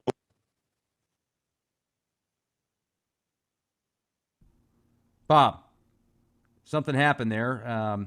I just lost communication with you. So I can see you, but I can't hear you. You there? All right. Well, this is interesting, folks, because this is the second broadcast that I've had the opportunity to do today. And earlier, the person that I was speaking with had multiple issues during the broadcast, so we had to restart several times. I can hear you now, but when we started talking there for a second, you were talking about the secret of Fatima, and then you went into that second part, and then all of a sudden, bang, the audio went out. I could see your screen, but I could not hear anything that you were saying. So let's go back to that part. You're talking about the secret of Fatima, then you went on to the second part of it, and we'll continue from there, please. Yes, Pope John Paul II. He went to a German town in 1980.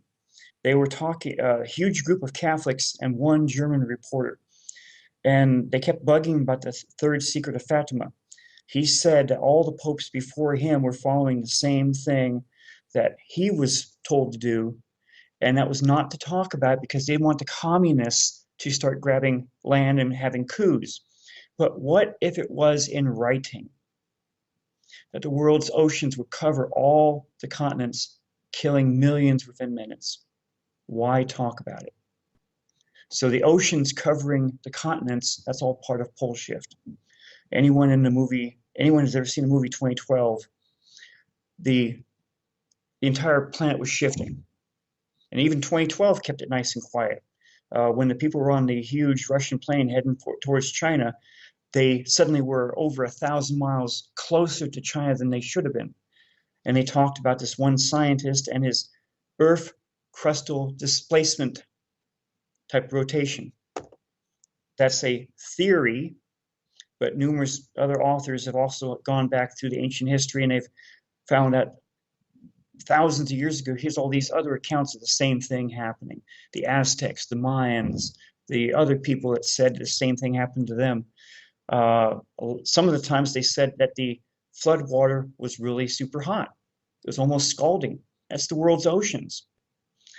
See, in the Kolbrin, there's a part that's kind of like left out of the Lost Book of Enki by Zachariah Sitchin. Enki was ordered by his brother Enlil to not tell the humans and the Aegis that came down from Mars that this flood was going to happen. He wanted them to all die. No problem at all.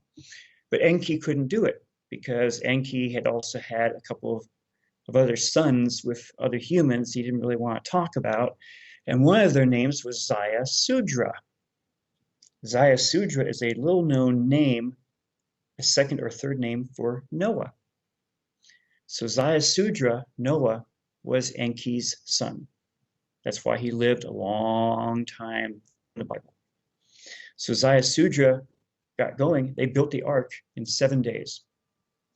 The ark was close to 1,000. It's the exact cubit size is what's in the Holy Bible. But the account tells exactly it had 3 decks and it's cut in 2, making 6 decks and a 7th deck on top. It had cisterns on each deck that were tarred inside and out. You can't drink from a tarred cistern. They were ballast tanks. That's exactly what in the book, the Lost Book of Enki, it was going to be a submersible. Now, the account from the Kolbrin says that the destroyer showed up, they saw it in the sky, next morning, in came the wave. So all the stars had shifted, then that's when the flood hit. During their passage in the ark, they felt intense heat and intense cold. That's clearly written. And then they finally went up onto Mount Ararat. In the Lost Book of Enki, Enlil was outraged when they came back down and saw humans setting up a bonfire and stuff to like a little thing to do prayers next to. And Enki said, I would not kill my son. And their half sister broke in and said, look, this was God's doing. The Anunnaki gods had stepped in to do this. So she told Enlil to lay off and back off, and he did. And they started the Sumerian people after the flood happened. There's a Sumerian god, a king's list, where the kings before the flood all had 1,000-year lifespans. Everything after the flood, they got shorter, shorter, and shorter, and shorter. That was caused by the flood. Okay, last time I was trying to briefly tell you about this other person that was with Eisenhower down in, where is that right there? See if I can get that right there, Gerald Light. He was the other person that was there with Eisenhower and Bishop McIntyre in 1954 down at Muroc Airfield. And this is exactly, he swore himself to secrecy, but when he got back home, he wrote a letter to his friend. Really kind of interesting here. A lot of people dismissed it at first because it was all trying to be kept secret. So he was down there with the Hearst newspaper and all the other people. He says, my dear friend, I have returned from Muroc. The report is true, devastatingly true. Made the journey in the company with them. When he finally got into it, he had a distinct feeling that the world had come to an end with fantastic realism, for I've never seen so many human beings in a state of complete collapse and confusion as they realized that their own world had indeed ended with such finality as to beggar description. The reality of the other plane, flying saucers, aeroforms, is now and forever removed from the realms of speculation and made a rather painful part of the consciousness of every respectable scientific and political group. So he was there for 2 days with Eisenhower, and he felt that Eisenhower was going to go public. He was going to ignore the terrific conflict between the various authorities, meaning MJ-12. He was going to go on the radio or television. His hands were tied. There was no way he could do it. So that's all the stuff he says here. The scientists were going nuts because they watched something dematerialize before their eyes. There's the term, dematerialization of a solid object. And their jaws all hit the floor. The term dematerialization, dematerialize, was not used until 1965 with Star Trek. Gerald Lights, he put this letter away and hid it. The guy he sent to also did the same thing. The other person, he lived down in San Diego, Mr. Meade Lane. He died before his wife going through his stuff, found this weird letter and put it, and everyone said, that's all BS. That's not real. It never happened. I had that term researched and it didn't show up until Star Trek. So he saw something. There's just no way around that. Okay, chemtrails. You still there? Oh yeah, I'm just okay. taking a look at what you're pulling up right now on Morgellons. Yeah, there's the Renscom Morgellons. This is the first thing I saw. One of my friends sent it to me in 2007. It's all man-made fibers. Yeah, this stuff's spooky, man. You don't know the half of it when you start seeing the photographs. These guys clearly looked everything over, and there was no way that was not. It's all man-made. Electrical analysis, energy. I can't even pronounce a lot of the stuff they say in here. Well, and you know what I wonder too sometimes, Bob, is with all these chemtrails that they're just blasting into the skies. I'm sure they do it a lot at night when people are sleeping, so not as many. Some of my friends over in India said that, yes.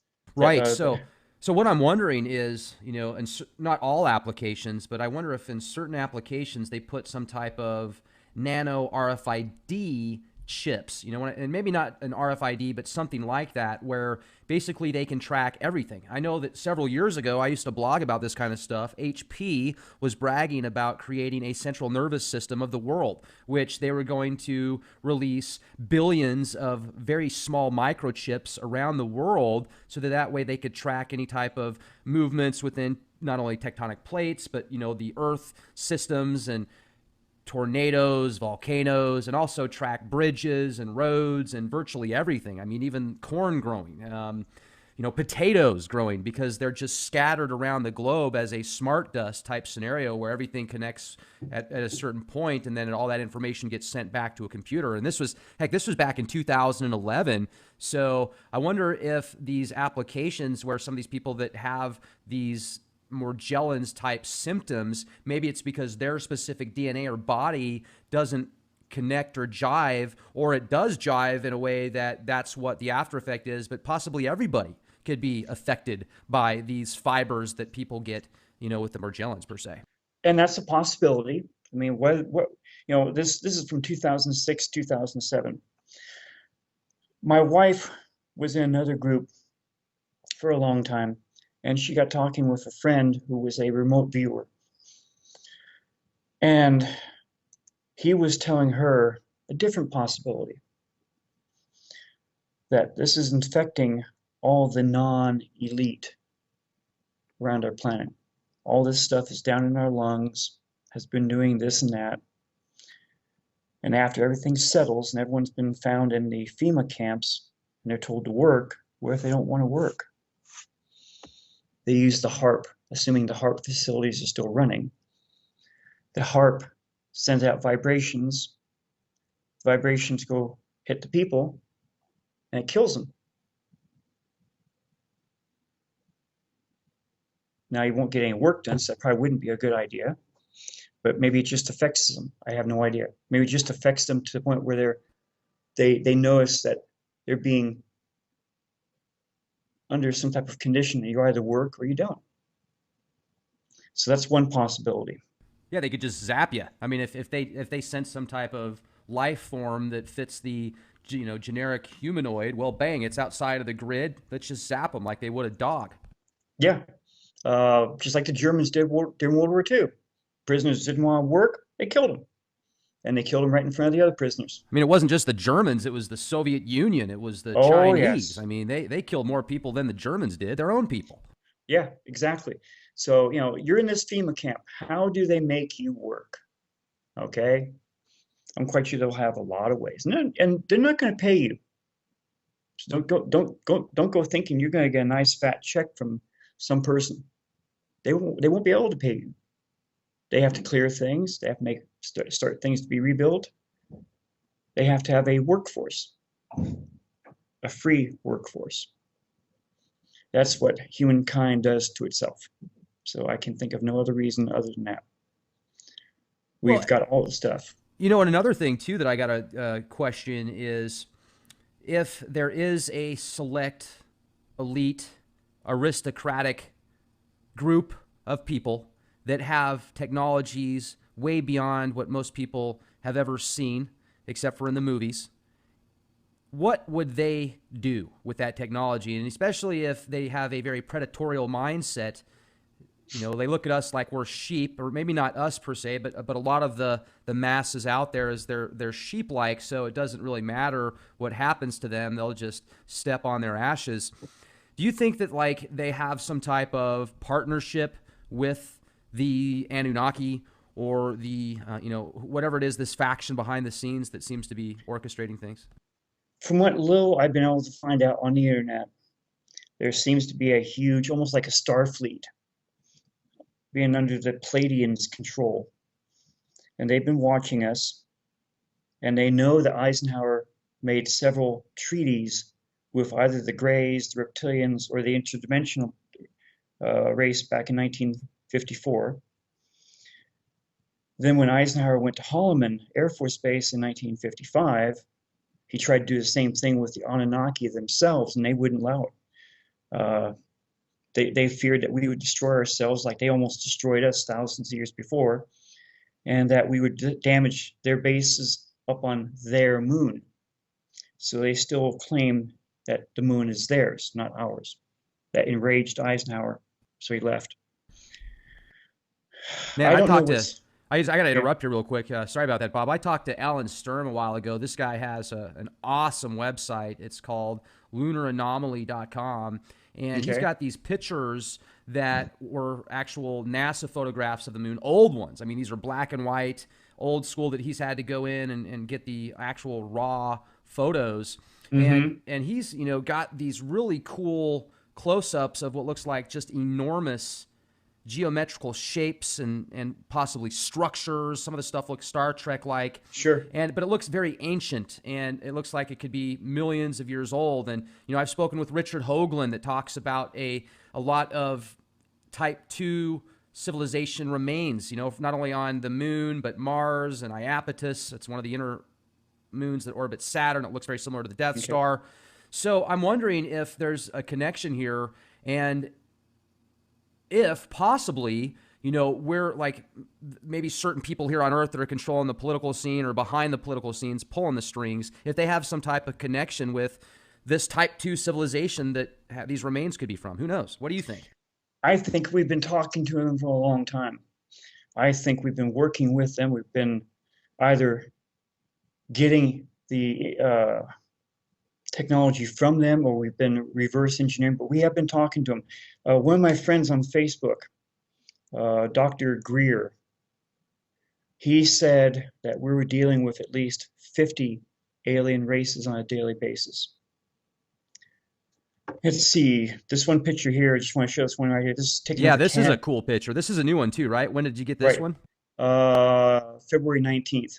This is in the skies over Canada. Big red moon. Now I try and talk about what you're asking about, the technology type thing.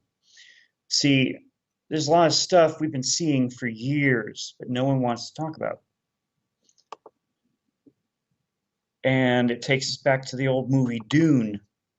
That when The if you ever watched spice Dune, well, yeah, extends exactly. life. But the ships from the one planet went up to this big round thing, long thing, and they folded space where they never shot through space to get there. They folded, so they went from one place to another place instantaneously.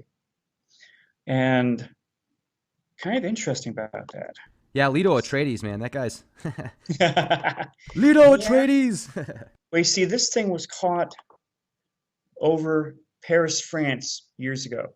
And everyone has been, that's not real. Sure it is. This thing, someone turned off the cloaking shield from this craft. And someone, or some two people, knew exactly where to point the military grade infrared camera. And that's that big triangle shape. It was seen over Belgium years ago, been seen over the United States several times. See the three lights underneath, two, three, and a huge light in the middle. Yeah, I mean that's probably one of ours. It's a possibility. Yeah, that's cool. This thing was caught hovering, pointing downwards like this. It was hovering. It wasn't going anywhere. So it was no problem. And it was rotating around slowly like this. And the guys zoomed in on it, backed off. When they zoomed in, you could see these little pulses of like jets trying to slow its rotation. And the couple of the images were just super detailed. So she's not going anywhere. She's sitting in one spot, but she's levitating. And she's just going around in a circle. The video was only for 1 minute 7. You see there's this huge wings either on the bottom or the very top. And they're almost like, see how they're angled inwards like that? Yeah. So the thing kept rotating around, rotating around. Then suddenly there's two flashes. There's a flash, then boom. Here's that big white ball right there in the center. Then it just disappears. I sent that video to a friend of mine that was in a Quark group. And he asked, where'd you get that? And I said, well, it was sent to me and here it is. It said, I used to work underneath that thing years ago when they were first developing it, where he actually flew underneath it. And it's ours. The thing has 3 very powerful Tesla coils that are attached to the craft. And the Tesla coils allow it to produce this space-time bubble, which is right over where the crew is, right there in the center. It also acts like a motion inertia, the thing they talk about on Star Trek, the inertia dampener. So the crew is right there in the center underneath that big white ball. And then they fold space. And they are part of the alien space fleet. And it's just amazing. This thing was caught in the 70s and 80s over Belgium. The same exact thing. There you go. Look at that thing. Now that was being filmed with a military grade camera in infrared, but there's not showing it as a red thing, is it? It's nice and white. Right. And the whatever light's coming down underneath around the 3 corners is not giving off any heat, because infrared would it'd be nice and red right there. That huge glowing ball would be nice and red. So it's not giving off anything in the infrared. I sent that to Bill Burns, William Burns. My wife and I sent it to him a couple of years back. He checked it out, and he said he was 50-50 on whether it was real or not. His wife thought it was a fake. So this stuff has been around for a long time. Now, I was just going to say, have you been, with all these contacts that you've made, you've clearly had an impact in certain people's, influence, circle of influence. So, like with all these pictures and stuff like that, I mean, are you really starting to even go, wow, man, this is even more, this is happening sooner than I imagined? Because it looks like some of these pictures, it's just so close that I'm surprised not everybody's seeing it. Well, a lot of people are seeing it. A lot of people aren't seeing it. I've had too many people tell me, well, I live in Texas, I can't see that, but I have videotapes showing it in the Texas sky. So it all depends upon where you are, whether there was enough of the chemtrails above your eyes where you just couldn't see it. So it's not your fault you couldn't see it. It was not their fault that they saw it. NASA has also caught these things coming out of what I call warp drive. Get back down here. This is an original, well, it's not an original, it's an enhanced photograph. Because up until from 1999 till sometime in 2011, they were going around our sun, leaving and coming back around our sun. For some reason in 2011, they decided, let's show them what it looks like to come out of warp. So here it is right there. Huge flash, quick deceleration. I thought that was kind of interesting. But my friend at NASA, yes, I have a friend at NASA. I haven't talked to him for a long time. He said, Bob, give me these photographs. So my wife and I, we sent the photographs to him. And on that one, he clearly showed it was real. So these were not fakes or anything else. See, what bothers me is that when I started to really get going on this stuff, I joined MUFON. I'm not saying all of MUFON's weird or whatever. I thought MUFON would come to my side, helping me with it. But they saw these photographs and they all said, almost to a person in the higher-ups, that's all fake. See, if you go to the NASA pages, they say they have everything cleaned up. Any glitch and whatever that was done between 1998 and 2012 were cleaned, where you couldn't have solar influence of the cameras anymore. You couldn't have all this other stuff. And they just kept throwing out one thing after another, but NASA's own page says different. And my friend at NASA did a great job on a lot of these things. Here's this one right here. There's the huge flash from Star Trek. There it is, the ship coming out of it. No fake, no Photoshop, all that stuff. Here it is from a different angle, just a couple days later. That was on October 6th. This one's on November 19th. So we know these guys are coming here. There's that huge flash. There it is way up there. There it is quickly decelerating as it came out of warp or hyperspace, whatever you want to call it. It's quickly decelerating. I've even caught one of these things where it has two ships coming out. One ship had already arrived, you can just see the flash behind it. Then the other one there's the flash well behind it. So we know these things are coming here. Now the cameras, NASA says that the cameras cannot be affected at the same time. I've had that told to me so many times until I saw these photographs. Sometime in 2012, they all lined up. They wanted someone to see them. Probably some big wig or something. Wanted to have the picture on the wall. So two of the cameras saw the exact same thing. Let's see if I can get down to it real quick. And as you're scrolling through all these pictures, Bob, are they all separate pictures and separate dates and times? Yes, they are. You can see the dates and times. Jeez. And the time of day the pictures were taken. So yeah, these are all separate. They're almost the blue and red cameras. They were the mostly to catch these things. I keep forgetting the name of those damn things. Excuse my language, but yeah, I have over 3,000 of these images. Okay, where's the one I want? Hold on, I gotta find it. Because this one set of photographs. So you've got two cameras looking at the same thing, all right? And if there was anything coming from our sun causing camera problems, they shouldn't be able to hit both cameras. But both these cameras catch the exact same things. So there we go. There's a nice one right there. Let's put that up for you. This is the only camera catching this. The other camera didn't catch this. See, they're taking pictures 15 minutes apart, and then the cameras are offset, taking photographs at different times. Look at those things.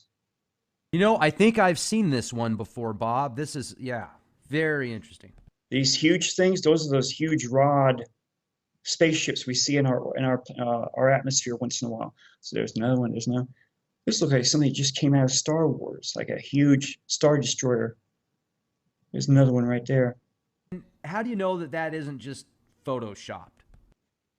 You know, like it'd be so easy for someone to just go on, you know, even a free downloaded application like GIMP. It's a free version of Photoshop basically, and it just doesn't have as many options. And you could just put, or even draw. You know, you could just go on there and put some white lines or something and say, "Whoa, look at this!" You know, there's these giant. And that is a possibility. But all these images were taken directly from NASA's SOHO real-time data cameras.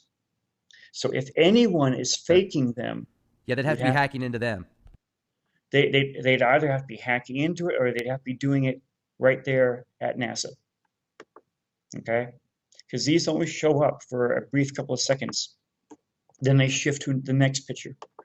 Or you can go to, like I said, to a certain camera, put a certain date in, and then you can pick up all the stuff that's on them. See,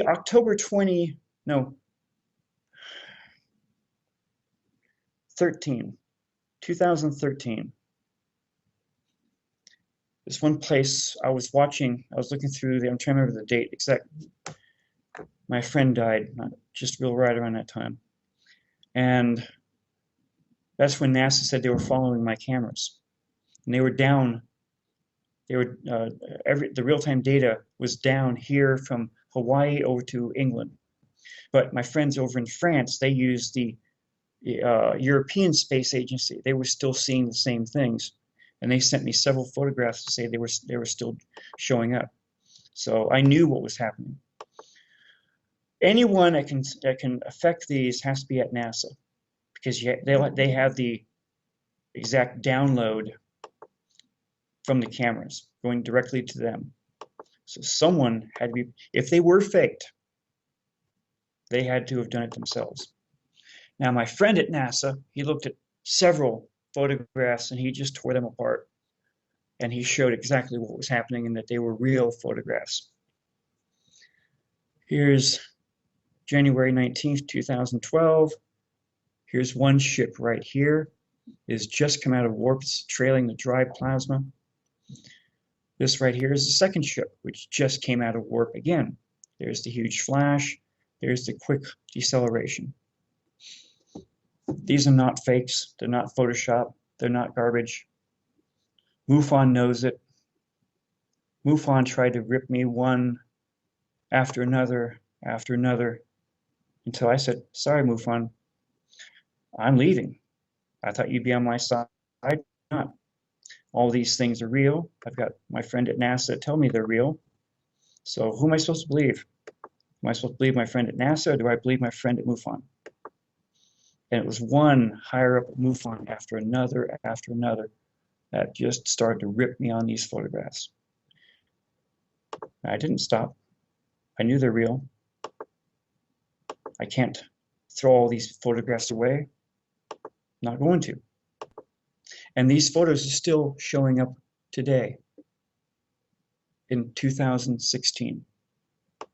So nothing changed. There's the same cameras, same people. See, the US Navy has two cameras on stereo ahead and stereo behind. They're called the Secchi cameras. I went through the newest US Navy's Secchi websites, and I had the dates all written down, and every image that had stuff like this were all pulled. There was no pictures in there, but these were all caught by my friends that were also following this stuff. So are these real? The camera says they're real. They're all showing up massing to have a photograph for someone who wanted it. Is it a warning? These things started showing up in 2008. I've got the photos to prove it. So our cameras are picking up stuff that they're not talking about. All of the Secchi photographs I have, I went every single one down the list. They were all gone. So I don't know what to tell you. All I know is what I'm told. Now, also, I'm trying to find, while we're talking about this, that video that NASA actually had when they were getting some footage of this like giant weather balloon that they released into the atmosphere, and I think it was by the International Space Station, and there was dozens of these enormous UFOs. I mean, they were just absolutely huge, and they had circles like almost like a hollow center, kind of like these pictures you were showing me, and some of them were rod-like, and they would move in these crazy directions, and then after they noticed that was going on, they like moved the camera. Yeah, they know it. They're out there. Here's another Secchi photograph from 2013, 0204. Do you remember what I'm talking about? Yes, that's when they had that huge tether that was going out like almost a mile away from the space shuttle, and the tether broke. And when it got away from the space shuttle, all these things, the cameras couldn't really see what they were, because anyone with a digital camera knows that when you try to enlarge the image larger, it makes them look like a huge ball type thing with a dot right in the center. But if you back off where you see it where it was, instead of enlarging it, they were all spacecraft. They've been following us for a long time. So you see this one picture right here? Yeah. Yeah. Okay, it's not the one I was talking about, but this is another one. Now, you're not supposed to be able to see two things in two different cameras, right? So that's Secchi. That's on either stereo ahead or stereo behind. Let's go to the next one. The exact same thing, but this one's from the stereo ahead camera, which is a separate camera from the Secchi. The Secchi is US Navy.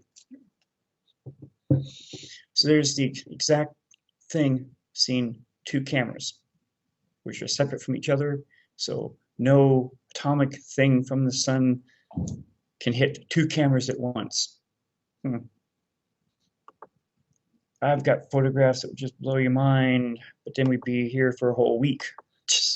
Well, I mean, you've been with us now for about 3 hours, so if you want to call it a night, we can do that and bring it on another time. Or if you have a few more pictures you'd like to share with us, let's go, man. It's up to you, Bob. Here's the things around our sun. They put these there over 10 years ago, and they're controlling our sun's output. That's why the people in 214 at the Kingman, Arizona observatory saw huge flashes in their sky coming from the sun. And that's where the lady that you have the other video showing, same thing. These things are enormous. That's stereo ahead. EVM, I think, is 195. Those things orbit our sun. They're not ours. They're the ones that have been keeping our sun nice and quiet. Remember back before 2012 that all of the astronomers said that our sun was going to go into its nice and hot stage where it'd be doing this and doing that. Then suddenly the sun went quiet. We didn't see all those massive storms out. We didn't see all the CMEs, the coronal mass ejections. Our sun was very, very quiet. And that's because the ETs have been controlling its output. It's and what it really is debatable. There's a lot of things that maybe point to it being almost a nuclear fusion, like some type of system for recharge. It's certainly not like this typical ball of fire that. Okay, all right, I'm gonna get right to that right now. I'll show. This was one of the cameras, one of the pictures that my friend really looked at. He went nuts with this one. It was in 2006. This thing showed up next to our sun. I'm glad you mentioned that. I never even showed you this one before. This thing is going to blow your eyes of all your friends. Almost didn't even drag it up. Pictures. This guy works at NASA. Okay, where is that? Something. Let's see. Or space plane. The thing next to our sun. I gotta look for it real quick. He took this one photograph right, took it apart completely and just blew everyone away on it. Let's see, where's that damn thing? Starship near our sun, 2003. Okay. They're all loading up. Hold on a second here. There it is. Here's the original. Show that to your friends here. Don't believe in Star Trek? Don't believe ships have shields around them? Okay. This guy took it all the way down to where the crew were living. Okay? There you go. 2003, January 14th, 1919 hours. What's that? And what's that? He took this photograph apart. Yeah, it's interesting. I mean, I can't really tell. Well, you were talking about starships sitting next to our sun and maybe living off them or powering themselves up. He enlarged it multiple times, put it through different filters. And he started to show exactly what it was. It was a starship that was tremendously large, something we can't build. There's that same beam. Oh, yeah, look at that. Look at the ship. I mean, look at those dots I all the way see around that, it. Yeah. That's its shielding. They were shielding it from the sun, and it got that freaking close. Wow. And he went haywire with it, just showing it left and right. So that's this real nice, it's a huge ship. And with the filters, he could tell where the ship was warm and where it was cold. I don't think anyone with Photoshop can do that. Interesting. Yeah, that's very interesting. And he actually showed me where the crew was, believe it or not. There you go. Okay, here's the ship. He took it all the way down to pixels, and he told me exactly where the outer hull of the ship was hot, the inner portions were nice and cool. It was really hard. I mean, he couldn't tell me his name or anything. He didn't want to. So the rest of the hull is nice and hot, but these green areas are where the crew would be. Okay. Huh. And he just went larger, further and further down into it. He really loved this one. Now, how long has it been since you've had contact with this person? About 6 years. My wife hasn't been able to contact back and forth with him. But then Okay. again, my wife she lost her computer to viruses, and she said she wasn't going to do anything more about this. So I kept going because this stuff has to be told. That's why I took over the other part of the Facebook thing, and I've just been keeping this thing going. She sees the photographs we're seeing. She sees the pictures of the moon. She sees the red thing showing up more and more now. People are catching it left and right. And I showed her the thing about the it's probably just huge moons. You can see the shields all around it. I mean, yeah, there's definitely something there.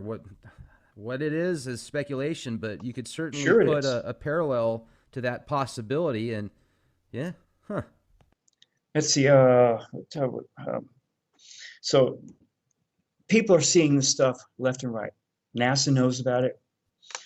NASA's keeping these photographs quiet. A lot of people, they go onto the SOHO webpage every day, and they just go right through the pictures, and they're pulling out the ones that still show the spacecraft, which shouldn't be on there because they fixed all the cameras, and there's just no way it should still be there, but it's still there here in 2016. Now we've got these 4 moons in our sky. We've got the red one, which dates back to at least the Exodus, because they called it wormwood. Speculation, yes. Am I have theories here? Yes. All of my stuff goes by ancient documents from the Chinese, from the Egyptians. Actually, there's 2 documents from the Egyptians. The other document is a huge piece of granite that was knocked over a couple of thousand years ago. It's always been used as a cattle trough. And someone got the idea because they could still see some of the hieroglyphics on the side. And they actually dumped the water out, and there was hieroglyphics on the inside, hieroglyphics on all 3 sides and also the back. It's the El Harish. And they translated all the hieroglyphics. And here's a different version of the pharaoh being killed by a massive storm chasing the slaves. It's not the same story as Ippur, which is an Egyptian scribe. So there's 2 things in Egypt talking about a pharaoh and the slaves. But the Egyptians won't talk about the pharaohs and slaves. They never happened. The Egyptian way of doing it is to just erase them from history. The Hyksos were in charge of Upper Egypt from the 12th Egyptian dynasty to the end of the 17th. The new pharaoh was named Akhmos. Him and his brother kicked the Hyksos out of Egypt. In fact, they chased them up near what's now present-day Jerusalem. The Hyksos were a Canaanite people. How many groups of Canaanite people do we have? I don't know. When you translate Hyksos from Hebrew, it means brother of Moses. Ippur described that a priest prince from the inner courtyard of Pharaoh led the slaves and evildoers out of Egypt. He details very quickly in there that that volcanic ash is falling over the Exodus as they leave. Ancient accounts from Ippur says that when they were in a battle with Pharaoh's troops, when he finally caught up with them at the sea, that the ground rose beneath their feet, draining all the water off the saltwater marsh and allowed them to run across the mud. Pharaoh gave battle with the hind end, and they were doing battle when they saw the water of the ocean near them. all shoot out from the shore. Anyone that knows about tsunamis knows a big tsunami's coming in. That's why that happens.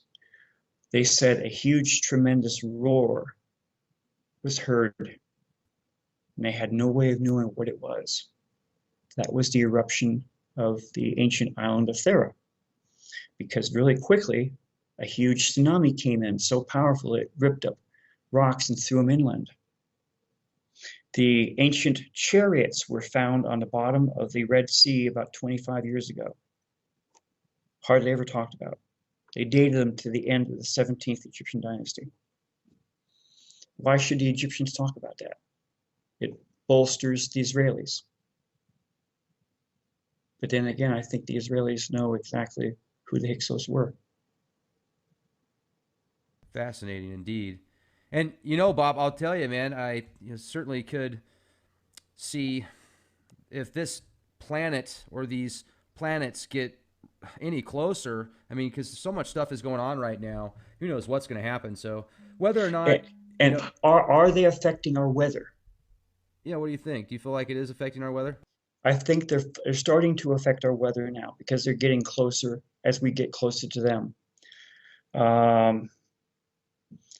The red one is probably going to have a lot more pull because you know as well as I do, the volcanic activity is going nuts all around the planet.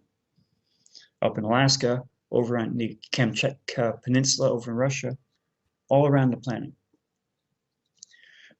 The earthquakes are spiking at higher levels now. We're seeing more 5 and 7 point earthquakes. They had a 7 point up in Alaska a while back. That's exactly the way Ipor described it. That the earthquakes, the ground was shuddering, shaking, causing everything to fall down. And that's also what my contact says. That's also what the Hopi people said at the end of the third world by water, Noah's flood, that they had tremendous shakings all around the planet. And they say the same thing's going to happen at the end of the fourth Hopi world, which is coming up very soon. They've been following it. They know it's in their skies. They've been following the blue image. What's the blue image in the sky? I don't know. It's either something completely separate from the red one. Now the Hopi say the blue one is the blue Kachina. That the two star brothers would come down and dance in the open square for everyone to see, not just Hopi. And they take off their mask, unveiling themselves. What's that sound like to you, Rex? First contact. And you know, another thing too, if you think about it, wouldn't it be cool if someone like yourself had the opportunity to actually go on one of those spaceships and experience it for yourself? I mean, can you just imagine how amazing that would be? Because I don't think that I don't think that they're all bad. There's got to be some really cool, if there are extraterrestrials out there, which I firmly believe we have space brothers, and wherever they are, whatever they're doing, I mean, there's got to be some. I would want to shake their hand. Yeah, absolutely. Or at least do the Vulcan, the thing saying "live long and prosper" or something. Right, man. If they want to touch my skin, maybe I have germs. I'll put my hand out, and I would be one of the first people to do that. The old movie called Cocoon. Classic. Yeah, where the old man and old woman were revitalized by going swimming in that pool of all the cocoons. Yep. They actually reduced in age, and the guy got the mother pregnant. Right. Okay. And they went with them to live up there. Or the movie, some of the third kind. We're at the end. Close Encounters of the Third Kind. Close Encounters of the Third Kind. We're at the end. They want that one guy to go with them. They take him up on the ship. Oh, hey, real quick, I got to jump in here because you brought that movie up. It's a classic, by the way. And Devil's Tower, where that movie was filmed, I had the opportunity to go out there in 2013. I've got a built-in Geiger counter. It's built into my watch. It's a military grade. It keeps track of the radiation levels Cool. wherever I go. And it was fascinating, Bob, because when I went out to Devil's Tower, the radiation levels before I got to the park were extremely low. They were like 0.05 approximately microsieverts per hour. Well, when I got to the Devil's Tower, I like physically walked up to it, and I went off the trail a little bit. I got to the tower, and I took pictures. The radiation levels were 0.60, which is 12 times the levels that they were outside of the park. So 0.6 microsieverts per hour versus 0.05 outside of the park. I found that to be very fascinating. Now, did you have a chance to climb up it, like in the guys in the some of the third kind? Well, if you climb up, you can actually climb up to the top of it. You need gear for it. I asked if you could camp out at the top. They don't let you. I mean, you've got to be a pretty good rock climber to get up to the top of that. And I did watch people go up there. I took a few pictures. It's fascinating. And actually, you don't even have to be the best rock climber in the world to get up to the top of there, because it's got enough grip that, if you're kind of middle of the road even, you could definitely make it. So it was just a really weird. And, I thought to myself, what would cause these radiation levels to be spiked so much when I got to it? And I was thinking maybe it's the radon from the ground or something like that. But I talked to my mom about it, and she's not even a conspiracy theorist. She's open-minded, but she's not a conspiracy theorist. But when I mentioned it to her, she goes, well, don't UFOs leave a lot of radiation around them when they leave? And I said, you know what? You're right. So it just made me think about that. But I got to tell you, man, it sure has been a pleasure to speak with you. I know we've been going on here for about 3 hours, and I mean, it's getting pretty late for both of us, but we're certainly going to stay in touch, and I hope that you will send us photographs and new information when you get it on Nibiru, and we'll definitely keep in contact, my friend. So I appreciate everything. I appreciate you having me back on. I'm just talking just about a small amount of all the stuff I had to research on this stuff, and I can talk like we have been. It's almost 4 hours now, and I don't know when to stop because there's so much more you can even. But one of these days we'll do a 24-hour marathon, and we'll set up multiple rock stars and Red Bulls and caffeine, and we'll get the espresso machine set up, and we'll take phone calls. We'll get people calling in from around the world, sending us pictures, and we'll discuss. There is one thing I would like to emphasize. Yeah, absolutely. I've been telling all my friends, do not panic. You see this stuff in your skies, do not panic. Okay?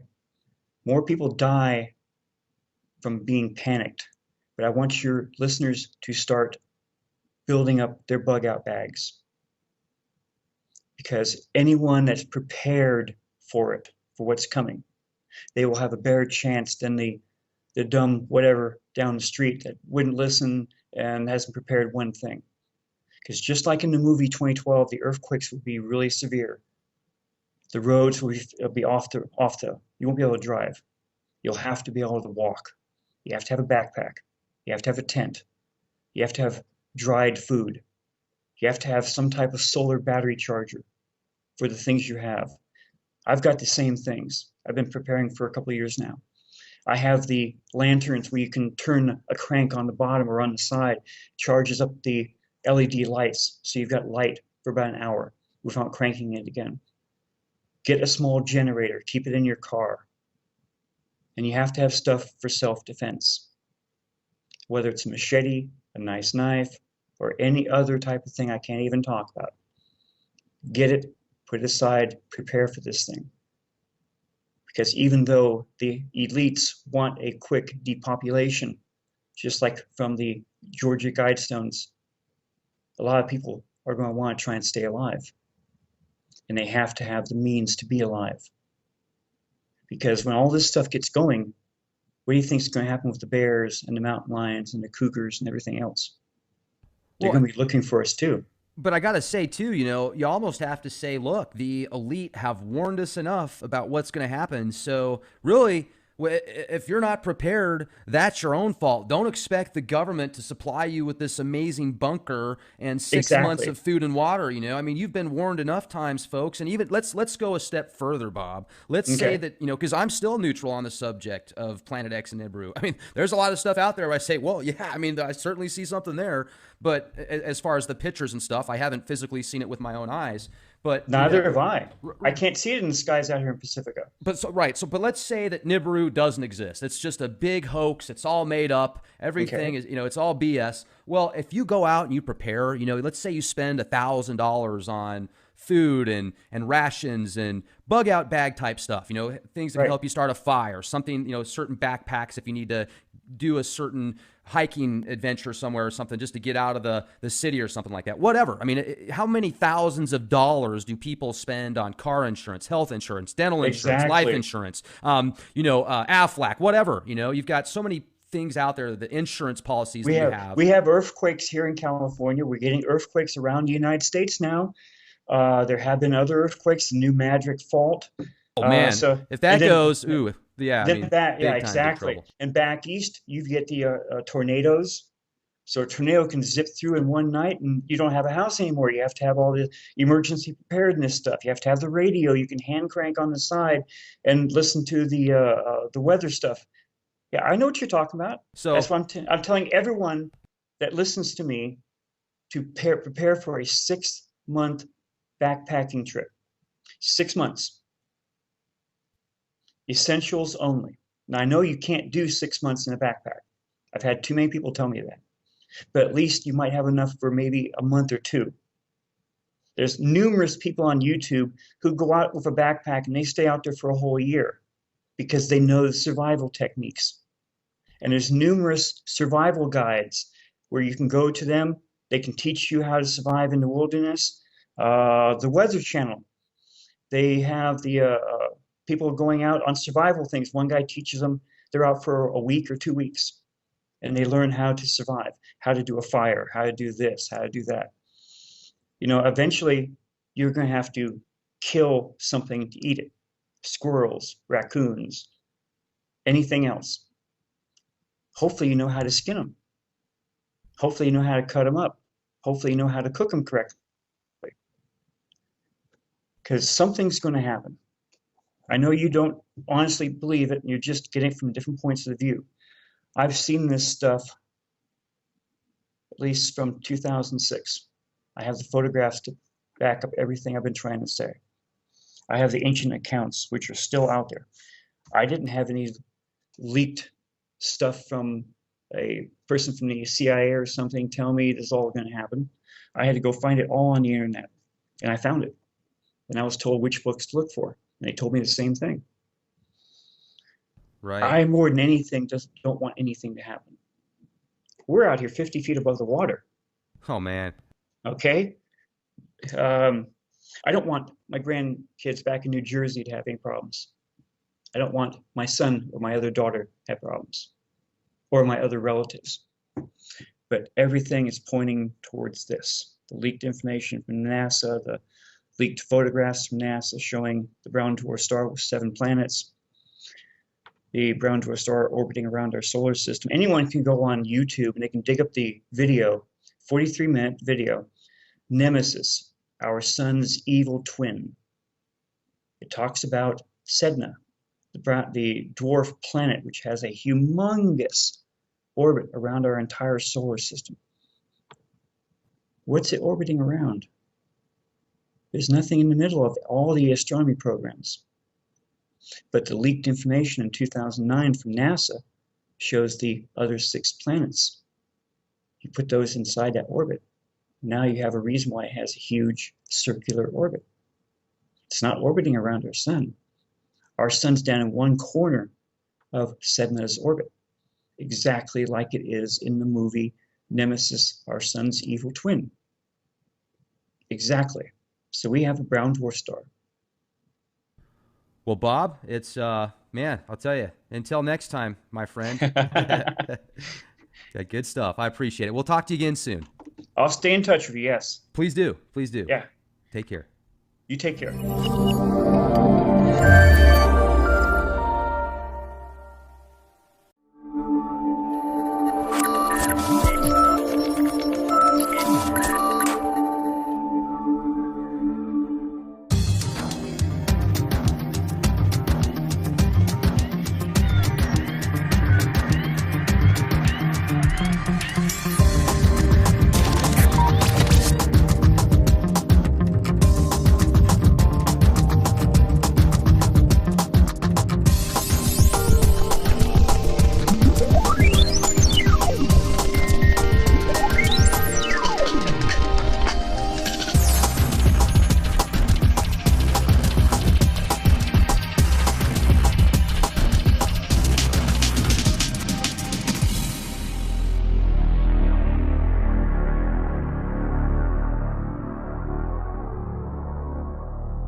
Hey folks, Rex Bear here with Leak Project. We've got Bob Evans again with us tonight. We're going to be discussing the latest intel on Nibiru.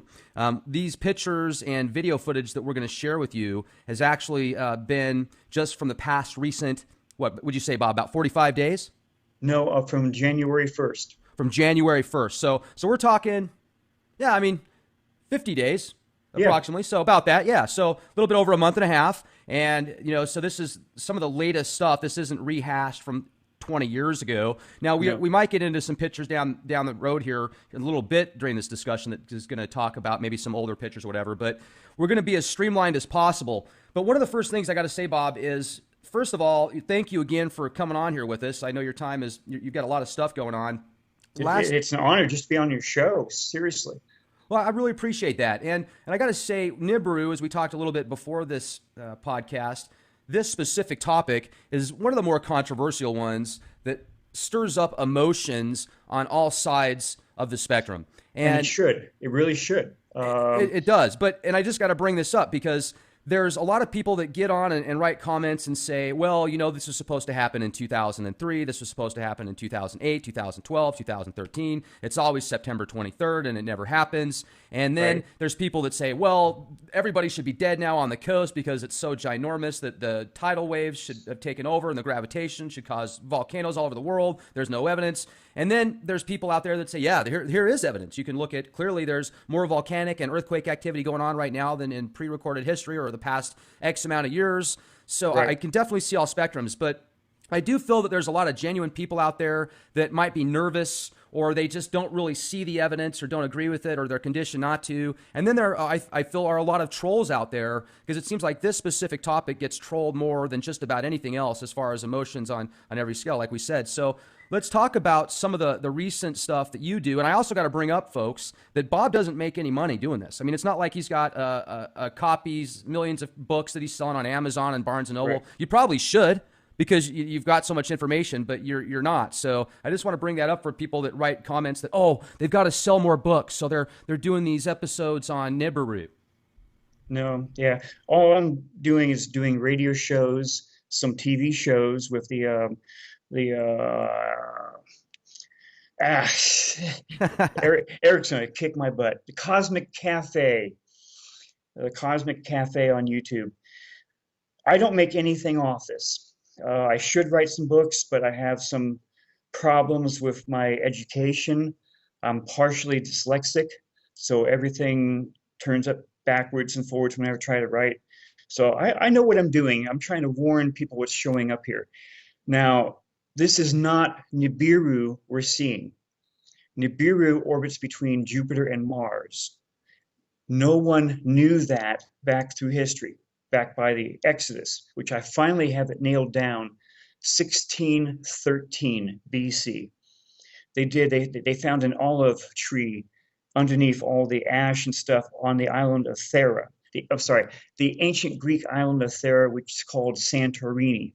They recently found a Greek olive tree under the ash, and they were able to very finely uh, find out the exact just about date when it went dead. So that worked out to about 1613. That's when the exodus of the Hebrews, the slaves out of Egypt happened, right there at the end of the 17th Egyptian dynasty. So I've been able to nail that down even further. As to the trolls, I have a lot of trolls that see what I'm doing on Facebook. And yes, they have. That's nothing but a bad camera there. Here's the other part now saying it's not fake, it's not real. But all the people that took these photographs, they've all come back and they had them checked to make sure they were safe, that they're real pictures. Now, the picture you're seeing on your screen, this was taken on January 8th over the city of Florence, Italy. My friend over there, she'd been seeing this weird thing on her skies many times, but she couldn't figure out what it was because you can see the sky is very cloudy. But from the one picture you're seeing, something is there. So she had to have this thing, the photograph was re-enhanced. There's the original right there. There's the enhancement. and take it to where it was. Well, and I got to say too, as far as all this research and stuff that you've been doing, a lot of these pictures that you showed in the last presentation that we had, I definitely say, wow, that brings my imagination into all sorts of possibilities. There's some that I don't know. I would definitely say maybe that is lens flare. I'm not really sure, and I try and stay as neutral as possible on the subject. Sure, and But I it's understand it, and I really do appreciate that because, like, I'm no expert here. I've had to go by what other people are showing me, and all these photographs, most of them are coming off the internet. Okay, you saw the picture showing something big on the background, the horizon of Florence, Italy. Here's the image that was reversed. So I want all of your viewers to see this as soon as it decides to load it. I turned everything else off, so it's a little bit slow here. There we go. And so what type this of is it like inverted? I mean, is it pretty it's inverted. It's reversed. The image is inverted. It's reversed. okay? Where whatever hot thing was on the horizon, it suddenly turns up just like that. So, and I'll enlarge this up a little bit here for your viewers to see this. The huge round thing you see on the horizon, that is not Nibiru. We've all been seeing things for the last year because the first time we saw something was on April 10th of 2015. These are Nibiru's moons. I can almost say that with an exact boom. They're the moons. We've seen 4 of Nibiru's moons in our skies of the planet during that time. I've seen a couple of them twice. But that one picture right there, that's the red moon. Back in ancient history, the Egyptians called it the destroyer. The Holy Bible called it wormwood. Other peoples called it doom ship. There must be about 12 different names for this thing. I just wanted to make sure I showed that to you and to your viewers again. So I'm going to click out here. We're going to go to the photographs I sent you today because Yeah, and while you're pulling those up, Bob, don't forget to remind me about the video you sent me a few days ago where that yes, gal posted this. Like the sun was just yes, freaking out, man. And I actually reached out to her, and she did say that we're more than welcome to use that video footage during this broadcast. So, great gal. She didn't want to come on the show, but she said you're more than welcome to use the footage. And I'd like to show our listeners that and get your opinion on it because you think that it was Nibiru or some type of planetary body interacting with the sun, correct? right. And let me explain here a little more. A couple of years back, NASA finally realized that our sun and every one of the planets and every moon is all on a basic voltage amperage. Okay. So if anything else comes through our solar system, like years ago, you had Elenin, the supposed comet that was coming in. It was supposed to have exploded when it hit the ecliptic, basically the live wire in our solar system. And it didn't, it was destroyed.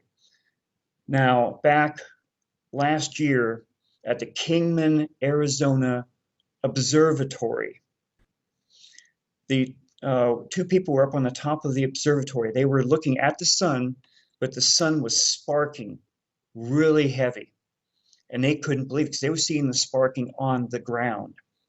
And this was from the Kingman, Arizona Observatory itself, not from Jane Doe down the street, not from Joe from the other street, from the Kingman, Arizona, it's the observatory itself.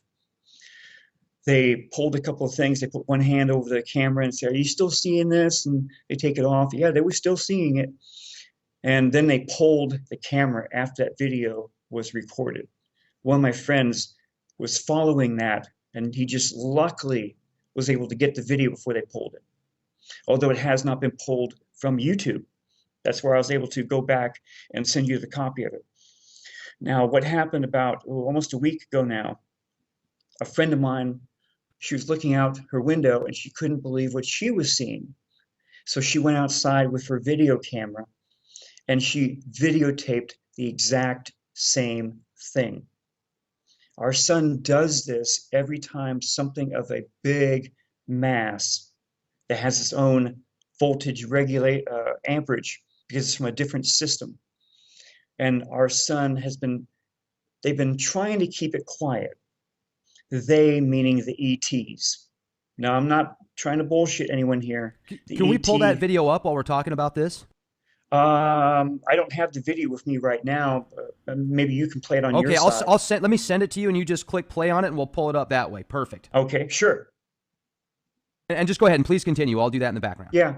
About 10 years ago, the ETs placed huge, huge space probes all around our sun.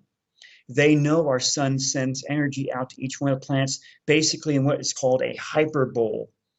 It goes from the sun to each planet, from each planet out to its moons. So they know we are on a voltage amperage system. They put these huge space probes all around our sun to calm down our sun so it wouldn't interact as much as it did the last time Nibiru came through, which was during the Exodus of 1613 BC. An ancient Egyptian scribe named Ippelwer detailed the entire account of the Exodus. And he used his own terms, meaning slaves and whatever. And during his account, he said volcanic ash was falling all around Egypt. Looking back, searching back, the only volcano that was erupting during that time was the ancient island of Thera. It blew itself basically apart. It's now called Santorini. So while this thing was in our skies, the Egyptian called it the destroyer. And it caused the volcano of the Thera to explode, almost blowing the entire island apart. So I have those two things nailed down for its last visit. Okay. Yeah, And also, I did just want to let you know that when you're ready to go on the video, I did send it to you so we can pull that up. yeah, And I see that. okay, Yes. great. Hold on, let me grab that real fast. Okay. I mean, that's just incredible the way you can see it. It's just like almost, this weird grid electric system. It's fascinating. Yeah. Okay. I'm trying to find out where I can see it so I can pull it up on here now. Let's see. Here, it's just on the very bottom there. You can just double click that, and then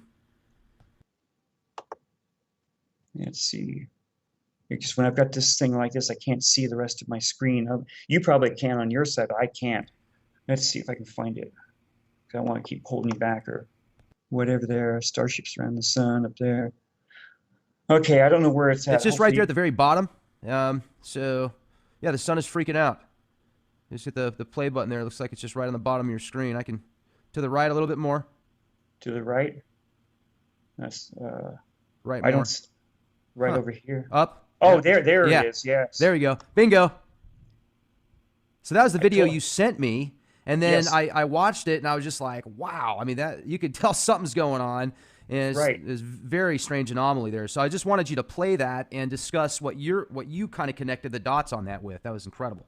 I'm trying to make it play, but I'm just waiting for it to do whatever it's going to do. Huh. The thing that got me going was I had the same type of sparking from the sun. She's on the ground and she's looking up and she can see the sun up in the sky above her and she can see the sparking coming off the sun, which is exactly the same thing shown in the other video from Kingman, Arizona. And our sun doesn't do this unless it's interacting with something else. So we have 4 of Nibiru's moons really in close near the Earth. Bad problem is the Earth is rotating right towards, okay, I think that's pulling up the video. Well, while it's doing that, yeah, I mean, it's just so, and also your website, starshipsaroundthesun.com, you've got Yes. some really cool footage and pictures of anomalies that look like gigantic spaceships that are harnessing, like sucking in energy from the sun, almost like a vortex type tunnel. So, and maybe I'm wondering if something of that nature would also cause the sun to freak out like that, or if No, from when I talked to, I was at UFOCon 213 with Lorian Fenton. Fenton, yeah. Yeah, she was in charge of it. After that thing, I talked to many people that were there, and they said, "Do you realize how big that thing is?" I said, "No, I had no way of knowing. It's about the size of our planet." And NASA has been recording these things coming out. Well, okay, from 1998 until sometime in 2011, those ships, they look like a huge winged bird type thing. They would fly towards the sun when they were leaving, and they would come around the sun as they were coming into our system. And then they'd go bink, where you couldn't see them anymore. Everyone thought they have cloaking devices. They wouldn't work until they came out of subspace or warp drive, and then they had to engage them. Then suddenly they disappeared. In what is that? 2005, the uh, an ultra camera on the SOHO satellite EIT 304, the extreme ultraviolet camera 304. It caught it coming down the left-hand side of our solar system, and there was just no way. They didn't erase it. I'm trying to find those pictures again. What did I do with them? Let's see. I gotta go there. I gotta do the share screen again. Well, and I Where also find it, while you're pulling that up, I was just going to bring up I remember the Stargate universe, the mhm, last installment of, that was their last series, basically branch off of the original. The ship, they found this ship basically that was over 1 million years old, and it was built on this old school extraterrestrial technology, and they didn't know how to harness all the abilities. But one of the things it did when it was getting really low on a fuel source was it went into autopilot and it flew through a sun. It wasn't our own, but it was a different one, and it used that energy as like a power source to keep going. So it's interesting how the parallels in different movies and TV shows connect with the possibilities of what some independent researchers like yourself have put together. that's a possibility. Let me share this. I know you're focusing. This is the first really good photograph that came out of the SOHO satellite, and then I'll show you the other thing, because too many things are happening. Too many things have been happening since 1998, when all this stuff started to show up. Recently, people have been seeing this big, huge moon-like thing. It came racing through our solar system, and they say, that's Nibiru, that's Nibiru. Unfortunately, that thing has been seen in our solar system many times since 1998, and it's just a massive thing. I know your viewers can see this. That's a flying saucer. This right here is the sun. They put this disk onto before the camera, so that's blocking off the sun. This was what, 11, so that's November 21st, 1998. That's a huge flying, and the flying saucer it came right at the solar satellite. It just barely missed it. So they've been catching a lot of nice stuff. Now here's that huge thing I'm talking about that was just recently seen again. This thing has come racing through our solar system. It's under intelligent control. There's no ifs, ands, doubts about that, because this thing just comes racing through, and it's about the size of Jupiter. And NASA knows about this. They've been trying to erase the images from their webpage. Okay, this thing wants to take a little bit of time to. There we go. Just look at that thing. 1999. It won't let me enlarge it too much. That's a huge ball. And it's going at quite a good speed. Remember, this is our sun right here. I have no idea what the heck that thing is. This is the one that came through the other day. February 16th, 216. This thing, I have many pictures where it's making fast turns. I mean, it's not like something that's just racing through like a comet or something. This thing makes turns. It's intelligently controlled. What it is, I have no idea. Wait for the thing to come back up again. Here we go. This blew everyone away last week. Yeah, look at that, man. Wow. You see it's making a fast turn? A regular asteroid does not do that. I'm sorry. It's a giant Cylon.